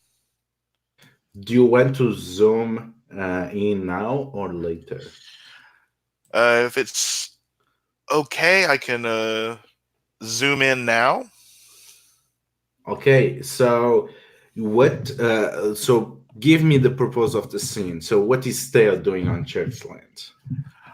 I think he has been dealing with those that we at least thought had our favor. Maybe that the ones who didn't have our favor were sort of still had a sect nearby or a monastery nearby or some place to basically form up and gather forces. But he's dealing with another like a pastor father again, like another hefty figure who eats mainly grains and carbs, and he is Father Rye, and I think Tio's just sort of like they're in a Father Rye's like barn / temple, as it keeps a lot of the food for the people of the pasture and everything. But Tio's are like wide-eyed looking around at like the holy art, the different kinds of writings that are here, probably like trying to like hold back from touching a scroll and seeing how their scriveners write. So is Theo occupying the lands of Featherai by force? Is he here to negotiate passage, or he's here for an entirely different purpose? I think he was here scouting out the terrain, and since I have zoomed in, maybe using my move know your adversary, and like this is maybe a vantage point to watch the other army walk by because they don't know we're here, and it would just give me hold equal to my bravery to spend when I go into combat. Question. Does the architect ask Venuska to get involved? Oh no, not right now. Good call. Is any of the other main characters there on the lands of Featherai? No, I don't think Kessa's there. I don't know. I don't think so, but feel free if it makes sense. If you want. I don't think it makes sense yet for Natalia to be there. Mm-hmm. So, yeah. Okay. Not that. Okay, so you can make quick characters from either the church or the architects. So feel free to do so now as we zoom in. I'm working So- on Father Rye. Yeah. So let's start with know your adversary. So you gain hold equal to your bravery. Okay. Yeah, I think to facilitate this with like I can see the other church from this vantage point, like probably with a scope of some kind, and also like going through the old writings that this church has on their contemporaries, like temple battle styles, temple tactics, that kind of thing. And Tio's just sort of poring over his scroll, sort of halfway thinking, like, this is amazing tactics, and halfway like, I need to learn how to write like this. These letters are pretty. So you're opposing Father Rye? No, I think Father Rise seems to be on the side of the land, whereas, or wait, no.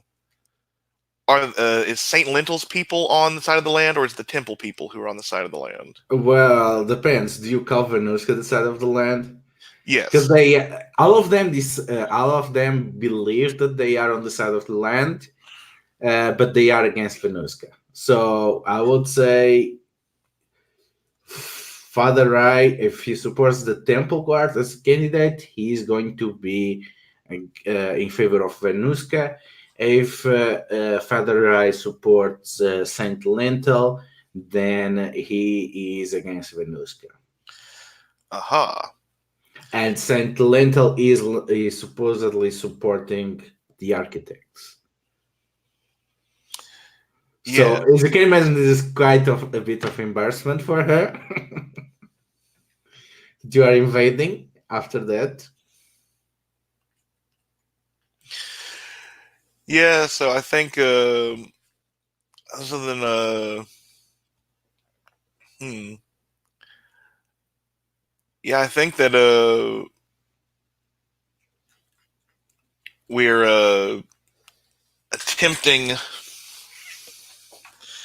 to get as much knowledge as we can before, perhaps, since it seems that the Saint Lentil is not on our side, that we're at least trying to pretend to just be visiting the Blood Lake. Maybe we'll see how well this, like, we failed. We'll see how well this goes with Father Rai. Yeah, so what is Father Rai's opinion? How much he's buying of this?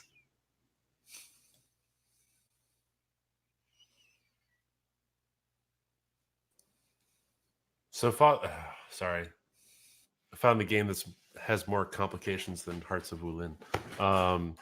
So, Father Rai is there with Tio. They're trying to take the Blood Lake together. I apologize. I think I'm having trouble following all of this. I think the architects are trying to take the Blood Lake, but Tio has. They've told you they're here just to visit. We're here to steal. Or Okay, take. so you're trying to steal this from Father Rai. Yes. Oh, okay. But you're trying to be subtle about this.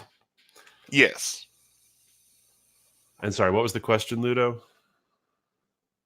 So how much are you buying of this? Oh, I think Father Rai is just always a suspicious person. Particularly suspicious of the teachers of autodidactism, because he sees their ulterior motives, has perhaps in his past been a victim of one of their plots, and so it is entertaining Tio, because Tio seems to be somewhat goofy, for lack of a better term. Tio is a little whoop doop. He doesn't seem like the clever person that the teachers would send if they really meant to do any harm. So he's being guarded, but he's he's perhaps not on his best footing.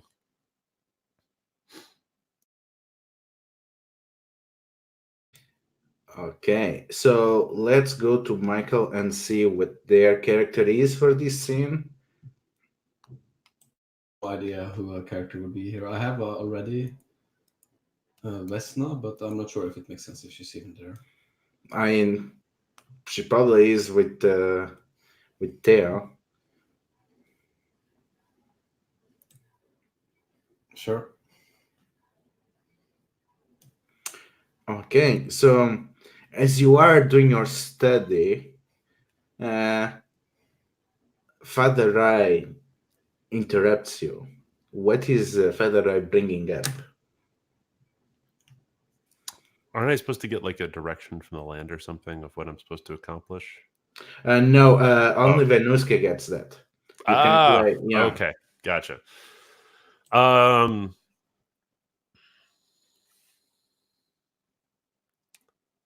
So I think Father Rai will just sort of mention offhand the size of the retinue that the teachers have sent to these lands, and the Blood Lake is, long been a site of pilgrimage for many people from many lands, but to bring so many is surely strange.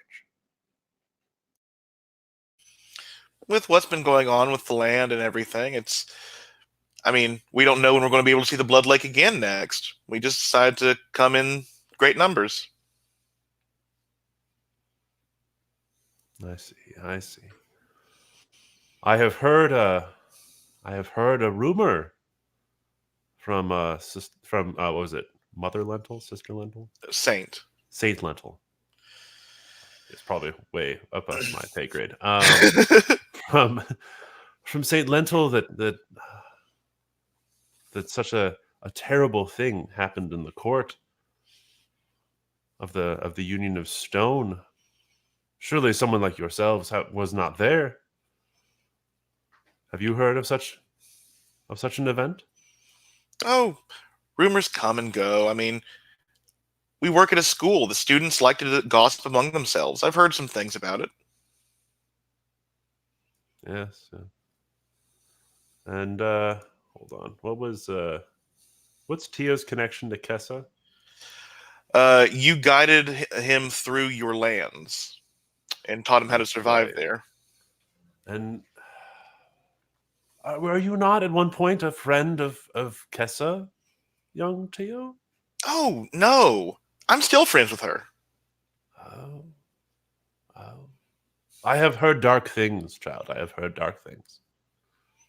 She has perhaps become possessed by an angry spirit. We don't allow such people. And we must be guarded here at the Blood Lake. I think he is just bursting out laughing. Like, spirits generally only possess the weakest of willed of people. If Kessa is possessed, we're all fucked anyway. It's probably just a rumor, though. She's one of the most strong-willed people I know. Ah, yes. And you, Vensa, do you know of this Kessa?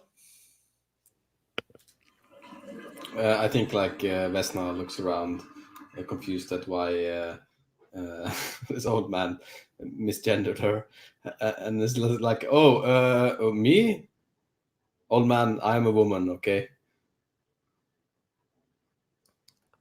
My apologies. Well, I don't really believe in, people being possessed and stuff. I'm sorry. I hope you don't take offense. I'm mostly into architecture and history and stuff, and I'm just looking over at this wonderful lake. This is a great place of importance to our history as well, as you know. Yes, the Blood Lake has been here for much time. It has changed hands many times. He sort of glances at both of you. It has been in the church, though, for many, many years now. We do not take kindly to those who would take it from us, right? As a student of history, I can tell you that that's how it usually works. When someone conquers someone else. But that's not what we're here to do, right, Theo? Is it? And I just like smile at you. This is basically just a field trip. Mm-hmm.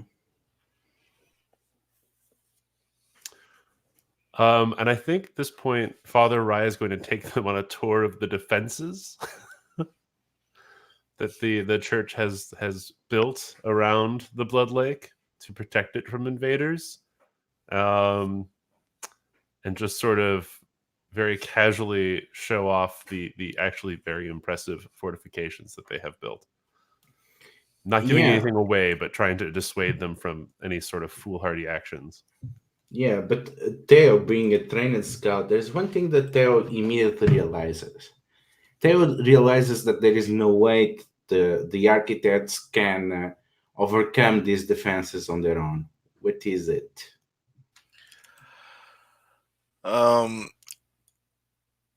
think that we lack siege technology, and these have like walls that the Union of Stone built to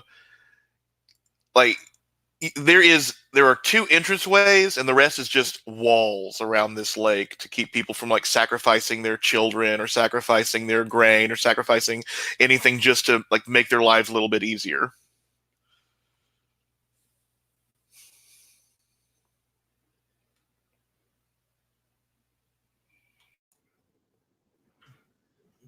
And the next question is going to be for Vesna. So as Theo is going around the defenses, and Father Rai is politely slash intimidating, guiding them across the defenses, Vesna noticed something on the energies of the land. What tells Vesna that something has changed recently, and what evidence she finds that this was because of the resurrection of Venuska?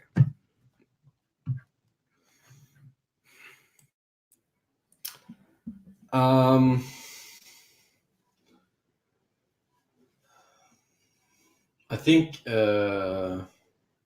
think you can feel that the residue of power in the land is the presence is less than it used to be. It seems like even though it seems like that it required like a significant portion of the energy of the power of the land to resurrect her.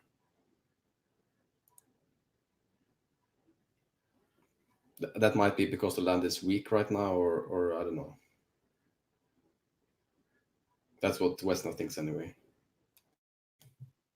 All right.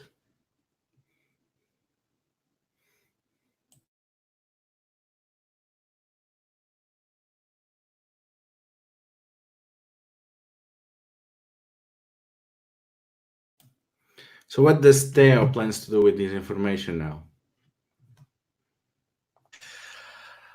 I think I think there needs to be a literal miracle to get us into the lake, or at least give us the way forward. And since we're here and our forces are knowing we're here, and since we got the hard move, treat this as how you'd wish, Ludo. I am using one of our greatest arcane assets. I am whispering to the heavens the true name of one of the servants of the gods of the church. So I believe, let me check what happened. I think I get to choose something and you tell me how, what insane effects happen. But let me check. Oh no, I just accomplished an impressive feat. Effects and cost determined by you.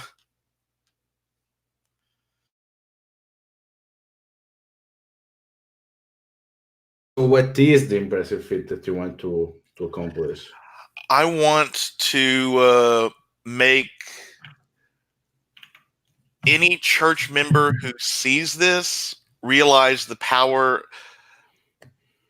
I either want them to believe that we are on the side of the church, or like, unabashedly chosen by the deities of the church. Yeah, I think that is what I don't want to be seen as just like utilizing their people, but I want to be seen as like a chosen person. What will it take to show this to Father Rai?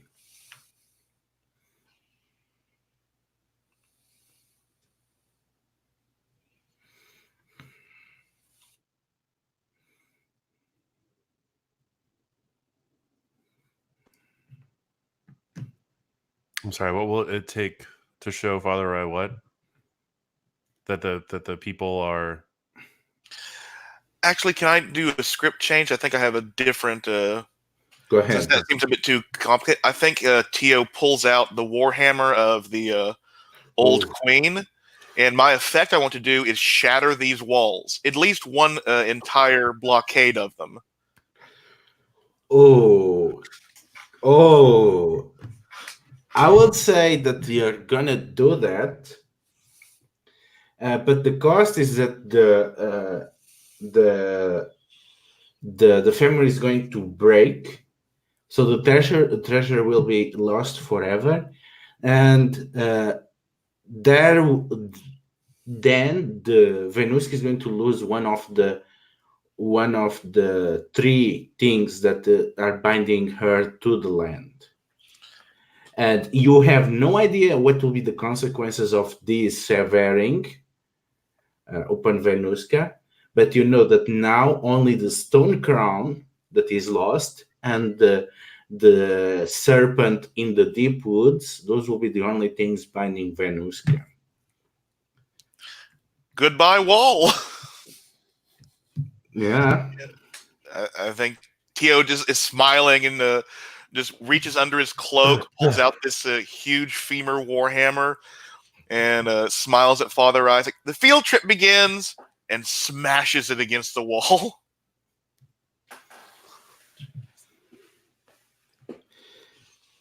I'm gonna say there is going to be a change on the map where the warhammer was destroyed, and where the wall now lies in ruins. Does anyone wants to do anything else before the scene ends?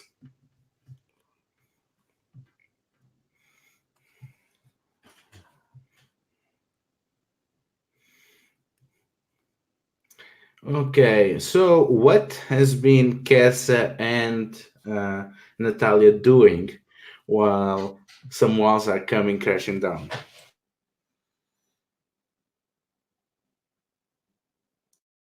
So much for a bloodless summer. Yeah, right?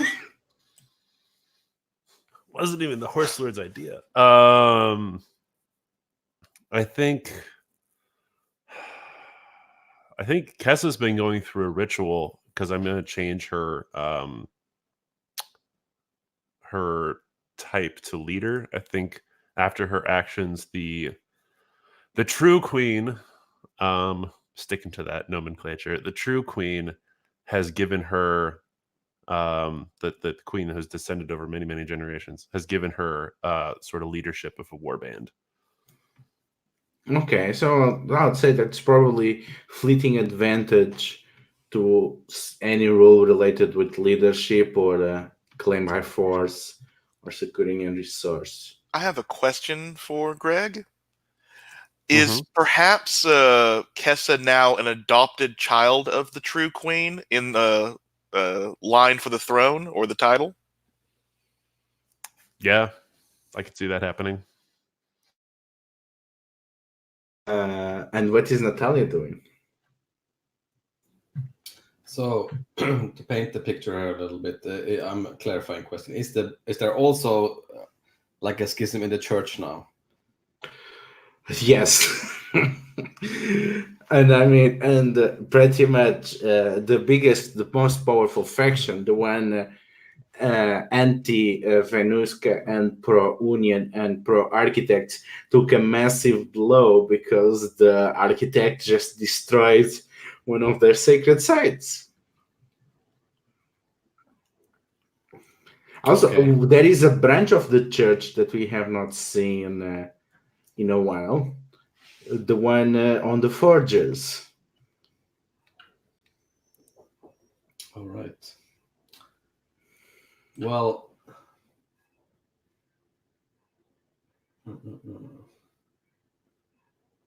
I think there's definitely different things I could do here. I think I'm just gonna. I think that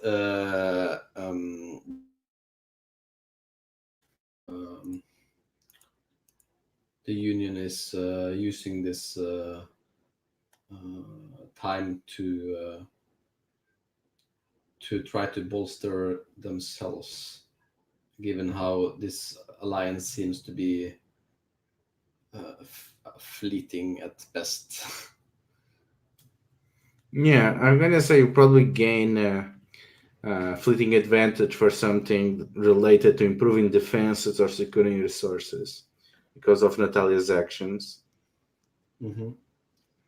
Yeah, I think I'm gonna try to. How can I gain a surplus of soldiers? Yeah, that's a move. That's the Yeah, that's the question's move. read the wind. Yeah, I was thinking I haven't done a single house roll, yeah, so this might yeah. be the That's time. good. So roll plus reach. Yeah. So you are trying to learn how to get soldiers. Yeah, that's a 9. Okay. So who did you consulted on this?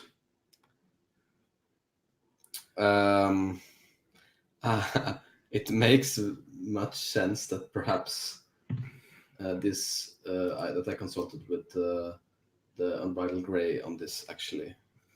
He seemed to be Okay. the So the gray might ask, might mark a place on the map that the Union might get soldiers.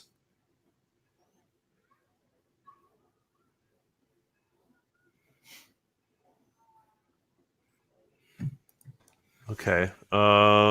You would get soldiers from. Let me find a shape here that I like for soldiers.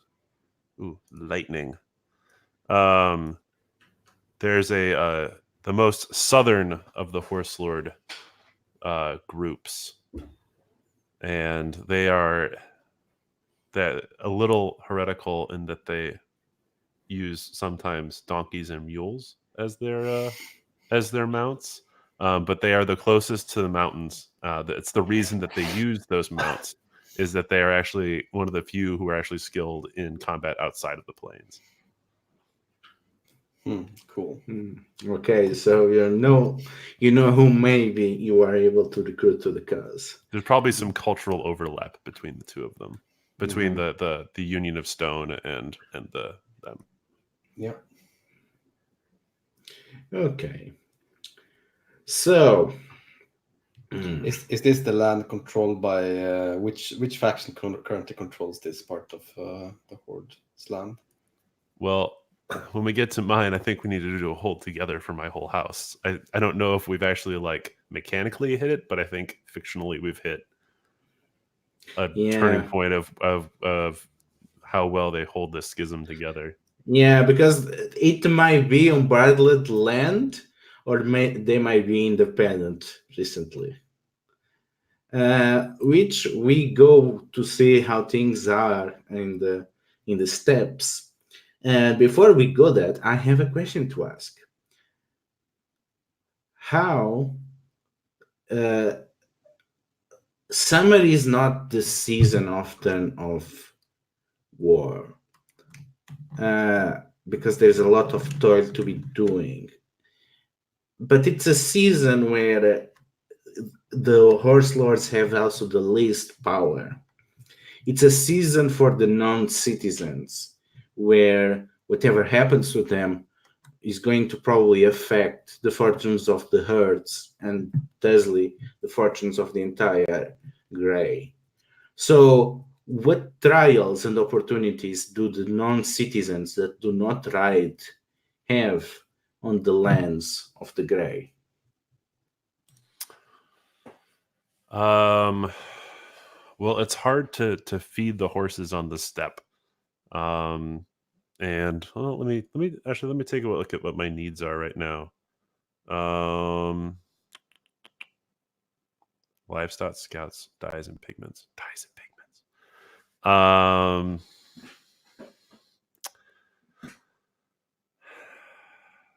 Well, we are struggling for livestock. I think it's actually, it's probably that the people are a little hungry. We don't quite have the livestock. We have the land, but we don't have the livestock on it. So it's kind of thin times for the non-citizens. What they can slaughter often gets sent up to those who are citizens, and so it's sort of, I don't know what gruel. It's yogurt. Sort of the whole Mongolian thing. It's thin times. It's all sort of, there's not enough meat to go around for them.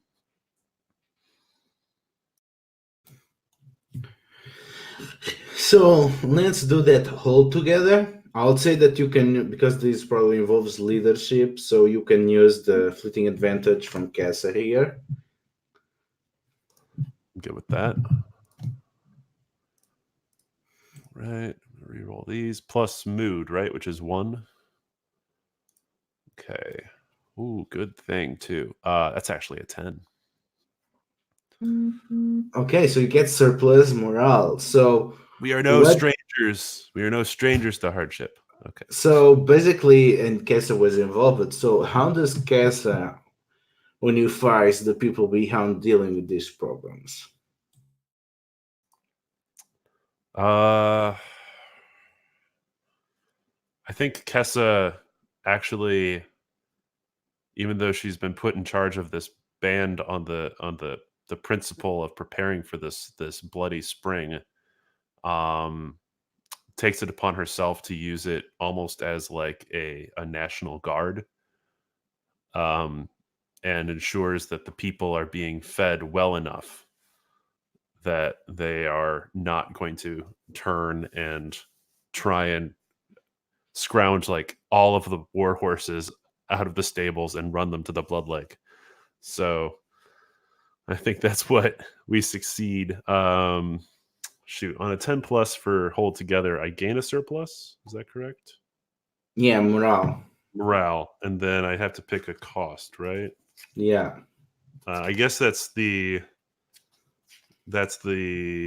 danger hasn't passed so much as shifted into a different, more manageable problem. And the more manageable problem is that the people on my lands are just a couple days away from rioting if they don't have enough food. Yeah, you start to have a very clear division between citizens and non-citizens, especially because the non-citizens see food that they could be used for to feed other people being spent on useless horses. These absurd numbers of horses and stables, and people are starving. So they are near the breaking point, and you must address that immediately, or they're going to be turmoil across the land. And the thing is that they seem to be both as fed. The good thing is that they seem to be both as fed about you as they are of Venuska. So there is that. So what is the house doing now? Well, let's see.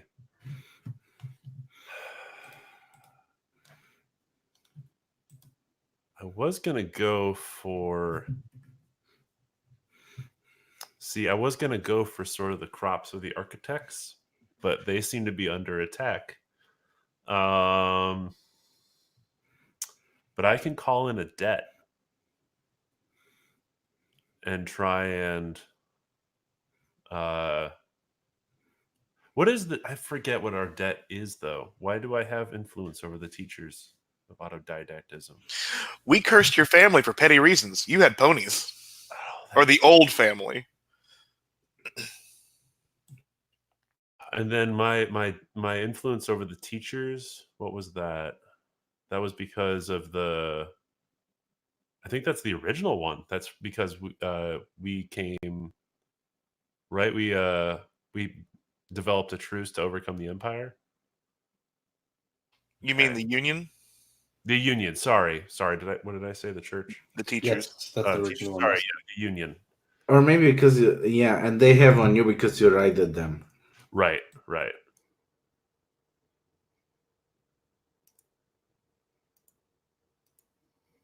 Yeah, do I want dyes or do I want food? I guess I have to go for the food. Although I really love the calling in a favor for more dyes and pigments. No, actually, I don't.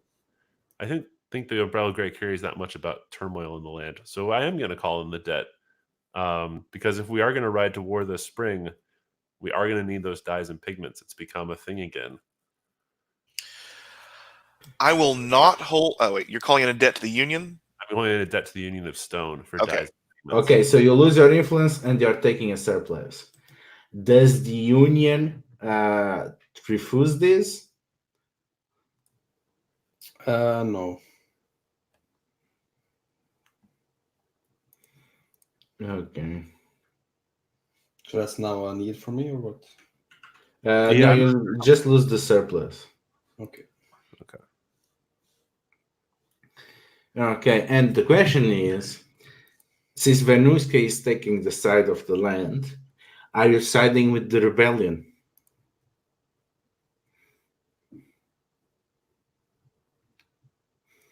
Am I siding with the rebellion?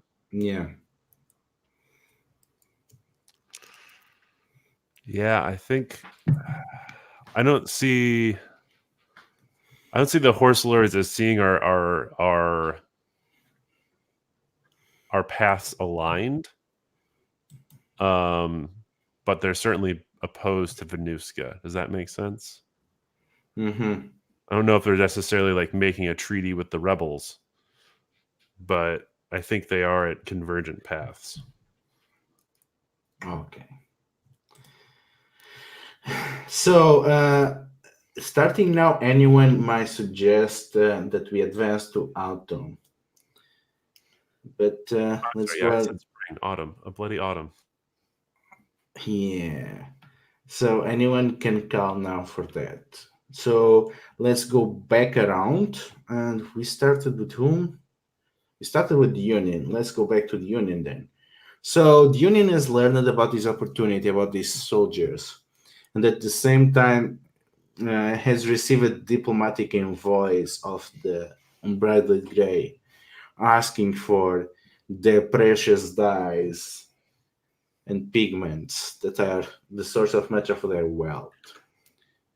How is the house reacting to this as the season progresses? Well, I mean, I think that the Union made it clear that they needed to solve their internal struggles themselves, and I guess this is like a way for them to see, well, go ahead, have your war, just don't put it on our land.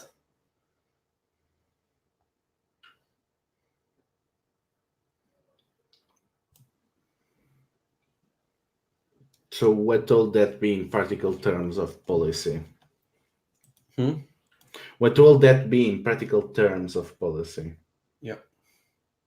I mean, what will that be in practical terms? I mean, don't spread your war into our lands. Have your war on the steppes. Leave us out of it. Mm-hmm. And come back when you have a leader of your. So you're doubling down on the previous argument that you're only going to speak with the Grey if they unify as one, if they speak as one voice. Yeah. So you are rebuffing also Venuska?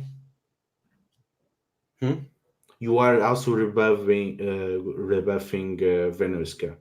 Yeah. So you're not okay. You hear that the Empire is making efforts to approach the Unbridled Grey, and you see emissaries of the Empire frequenting your city more often than not. What is the house reaction to this? To the Empire, what? The Empire seems to be interested on what is going on the steppes and also on what is going on your city. You find more and more agents of the Empire on your streets. They're apprehended and thrown out of the city. I think I might even give them to the people of the steppe. Interesting. Why don't what is the move again? I think this creates an opportunity.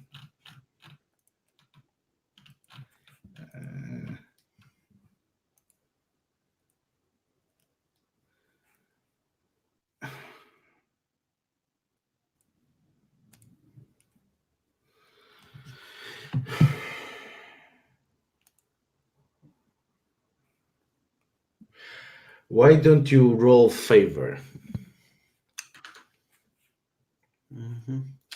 And I have one favor. And you can use your fleeting advantage here because this involves diplomacy and strengthening ties. Well, I didn't need it apparently. I rolled 11. Okay. You get you send it to the people, and you are able to get something loaned to you. So there's a lot of people from the that see these imperial emissaries being delivered, and they repay you back. So you get a surplus of your choice. You can ask them for something, as they look at you positively for capturing these agents. My people? The people that you gave the agents to, they loan you surplus. Well, And you're sending them maybe, to my lands. yeah. I mean, maybe soldiers. Yeah. I mean, you can get the soldiers without this because they are there. So you just need to take them or talk to them. So Well, this can be let's look something at- else. Let's look at my needs here. And let's look at Vital Gray. You have a lot of You want my land? yeah, that's what I They're not going to lose it. I'm assuming you're giving to the people, not to the house. Right? yeah, but okay, then land, I think. I mean, if it makes sense, like in the current, like how it's framed now, it seemed like maybe. Oh, it actually makes way more than sense. Let me frame that. So you send these imperial emissaries, and a lot of the people, non-citizens, that the hold that the Grey has over them has been kind of loose, and they are in poor conditions. You're not sending only emissaries. I mean, your people, your urbanites, your traders, your crafters. So you are bringing craftsmen and traders. So you do some trade and you show them some techniques on the way, just as part of the normal diplomatic efforts. And between that and delivering the empire, the people get a lot of trust with you. And this in particular curious is how the way that the forgers organize their communities. They are very interested in the system of the council, and after they deal with the imperial emissaries, they start to make overtures of paying tribute and with a share of the produce of the land on behalf of you helping them self-manage. So they start following the example of the forgers, and they are accepting craftsmen and tutors in order to join you. So basically, their lands are answering to you instead to the Grey. So you have a lot of non-citizens that basically just deserted. Yep. I make kind of sense also with how you position these donkey riders. Yeah. They were never really a part of the grey, were they? Yeah, I guess you also get the donkey riders then. I guess you get also get soldiers. Yeah, can maybe move the border there. Yeah. Go for it. The problem is that both the land and the donkey riders are focused there. So you only get this surplus while you control that. I only get the land. So you get the land and the soldiers. You need to control the donkey riders' territories to keep hold of it. Yeah. They are situated there, right? Yeah, they are committed there. So as these changes happens, how do you commit to the cause of the land and the cause of the rebels? I mean, I think I commit to the. It's still a bit unclear to me what the cause of the land really is. I think as a faction in the fiction, but I think possibly I think it is that I show that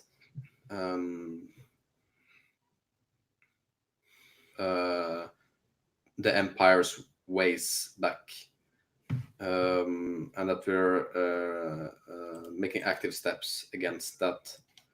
But I definitely think that still our the union's angle into this is definitely not going back to the old ways, but making new ways together. So are you going to give something to the... So are you going to give recruits, defense, leadership, weaponry, morale, scouts, spies, or transport to the land? Yeah, I think because now I have the soldiers, right? And defenses. Yeah, actually, yeah, I think I'm gonna give. How much? So how much does the? Because how does this work with this project? So there is one progress and one doom. One doom because Venuska was killed once, and one project because the Grey gave horses, gave soldiers. Okay, so I think I'm giving soldiers. Soldiers? Yeah. Okay. So there's one more to the project, and now because you paid your dues, you gain one favor. Yeah. Good. Okay. So it seems like the Union of Stone is taking great efforts to assure, pacify, and get rid of everything empire on the region. And he's doing what the Bridal Grey has been neglecting. And next, we zoom in the quagmire in which the architects are involved. So, for all intents and purposes, now there is open access to the lake, but you are kind of stuck, and your fields are no less in danger than they were before. So, how is the house managing with that? Okay, I think there is like open war from Father Rye's followers and the field trip that we brought. So, Tio, I have a few plans percolating, but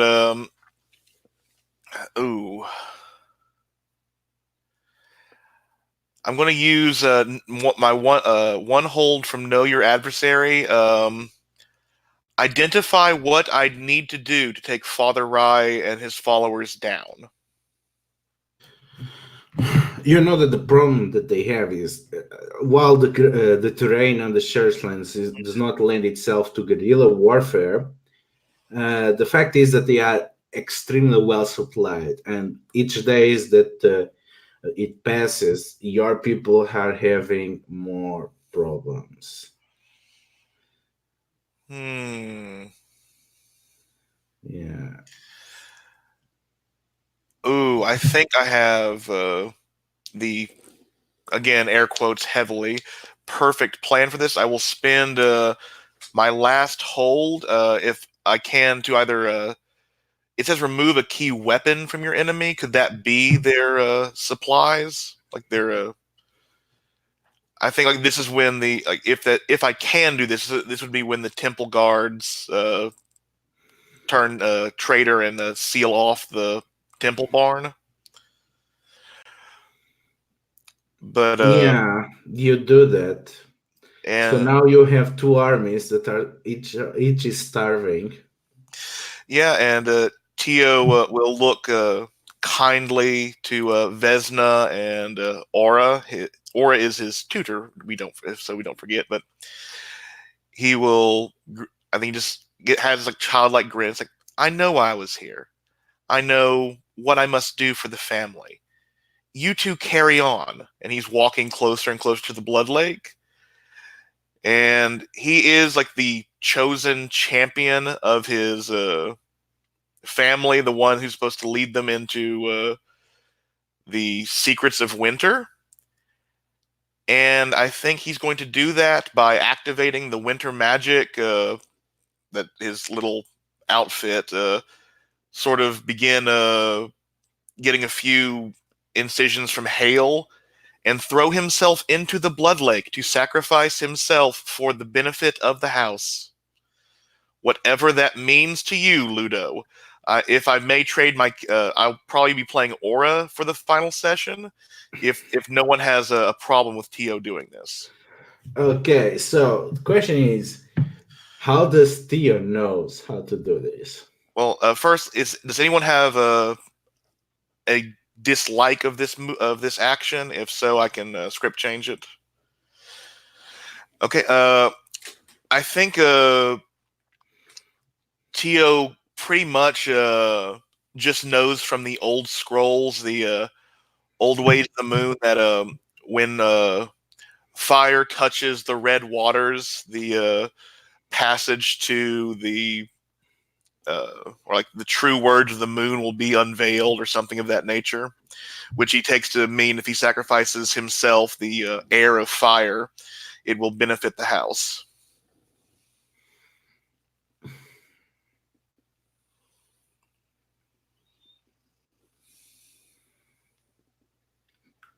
Rule me plus lore. Oh yay, this is going to go horribly.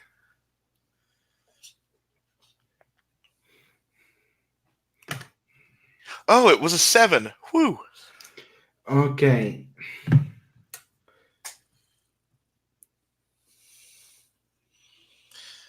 Am I enacting a ritual?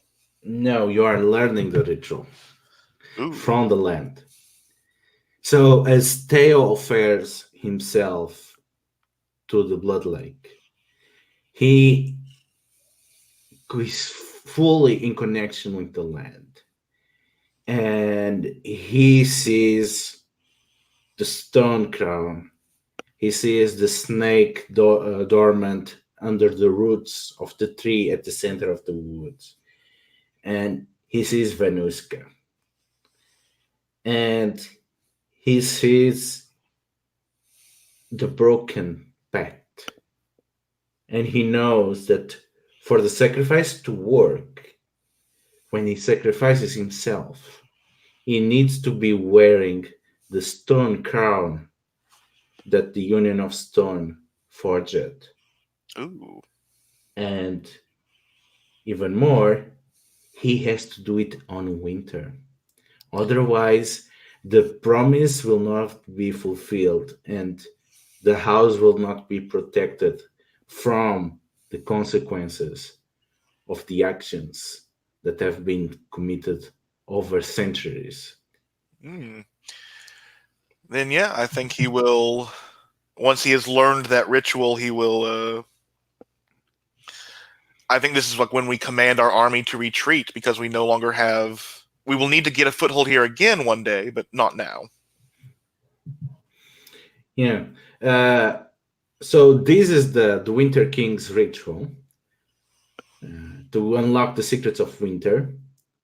And the bans is it must be done on winter, and whoever does it must must be wearing the stone crown of the first queen. The thing is, of course, as every other ritual, you can break the laws and try to do it anyway. But Oh, basically, those are the lessons that the land gives, Theo. oh, I can break the rules, and No, you can just break the laws. does that give you disadvantage? Yeah, it creates veins. Let's see what enact a ritual without. Let's do. Ooh.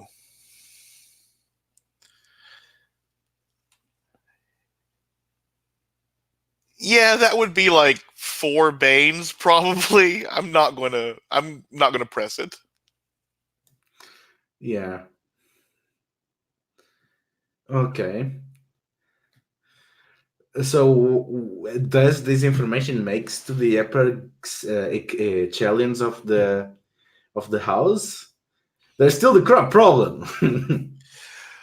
I think that it will make the ways to the architect's upper echelons, but I think at least with the schism that we were at war with may find out our purpose there and spread that to the others.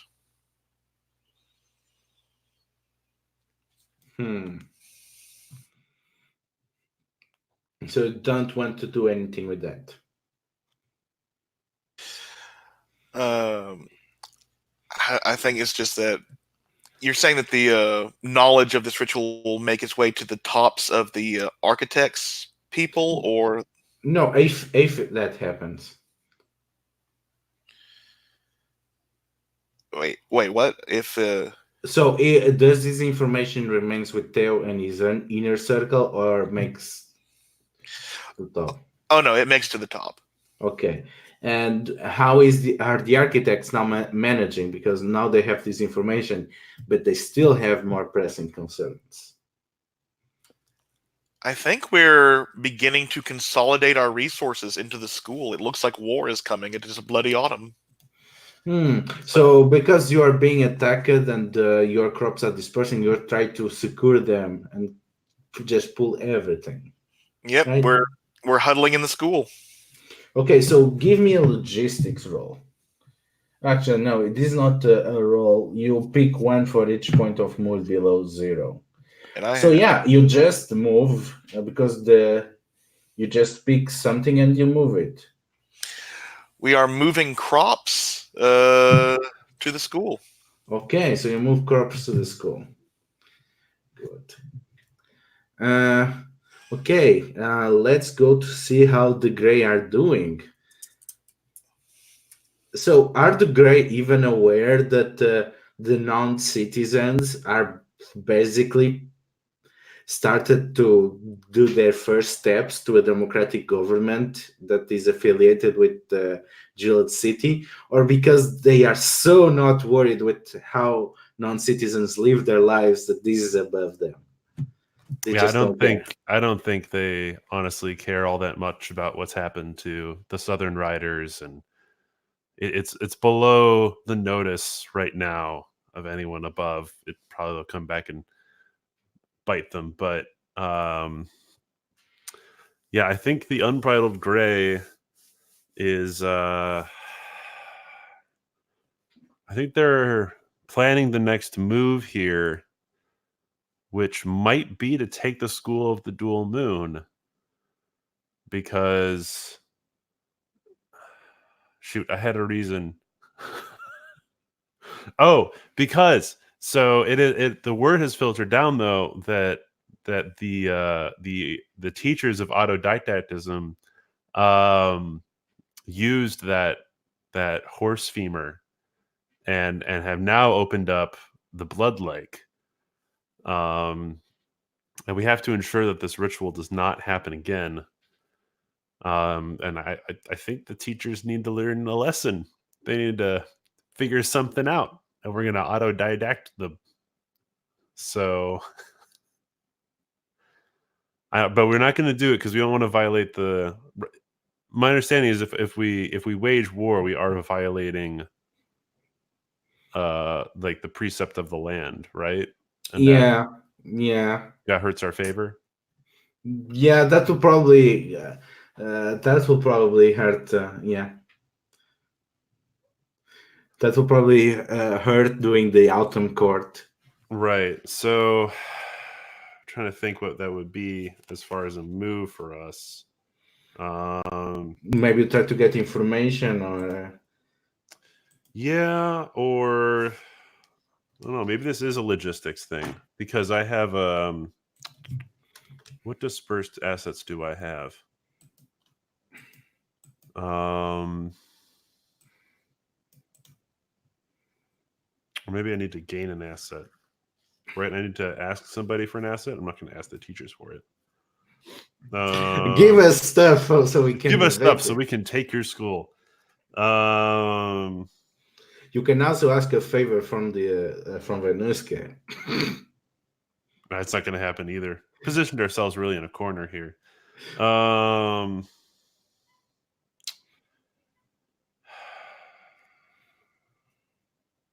Well, didn't we establish that there are a couple of the unbridled gray within the teachers of autodidactism, that we have students with you? No, you were the only one who did not. I was the only ones who did not. Well, that would have been handy. Maybe it's time to change that and try to infiltrate them. Yeah, I'm thinking I will do some subterfuge here because we're so good at that. Mm-hmm. Oh yeah, so good.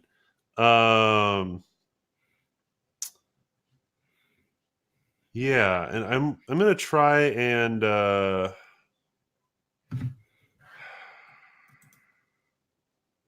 sabotage the school. Oh, actually, there is a move that triggered. What's that? Flesh with resources. We have to go over.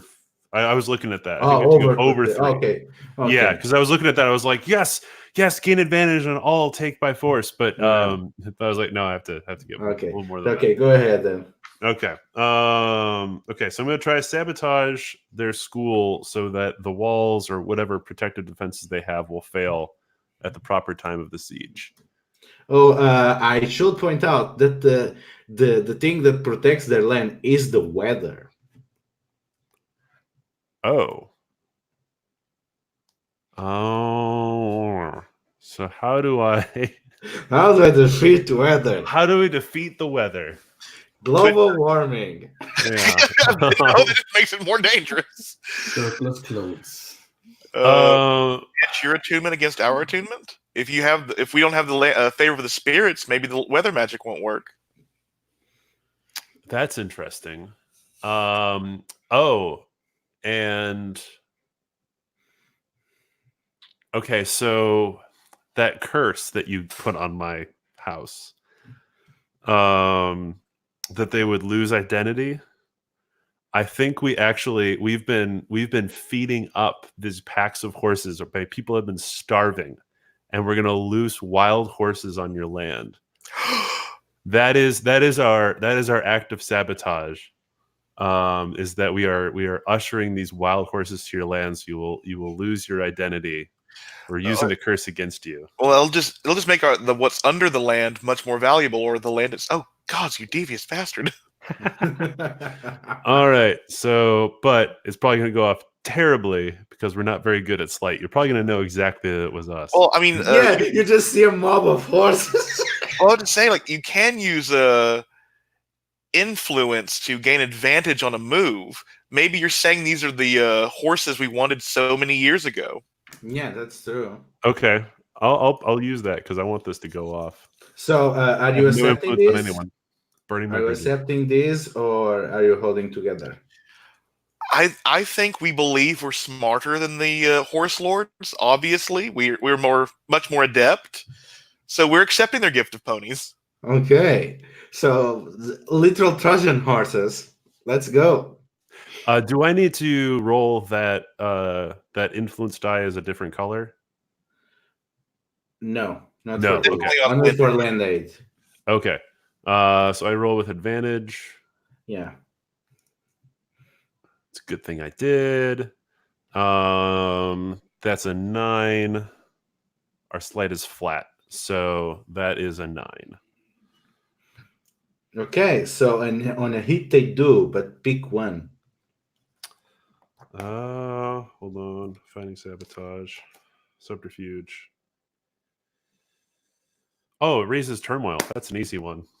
Oh, great. Another turmoil goes to 3, and nothing bad will come from that. Okay. And are we advancing to autumn, or there is still things to play on this season? I'm good with advancing. I'm also good with advancing. Let's go. Okay, so maybe we advance next time then, and we call it a day today, because I think these core things will go a bit extreme. Okay, gonna end the broadcast now.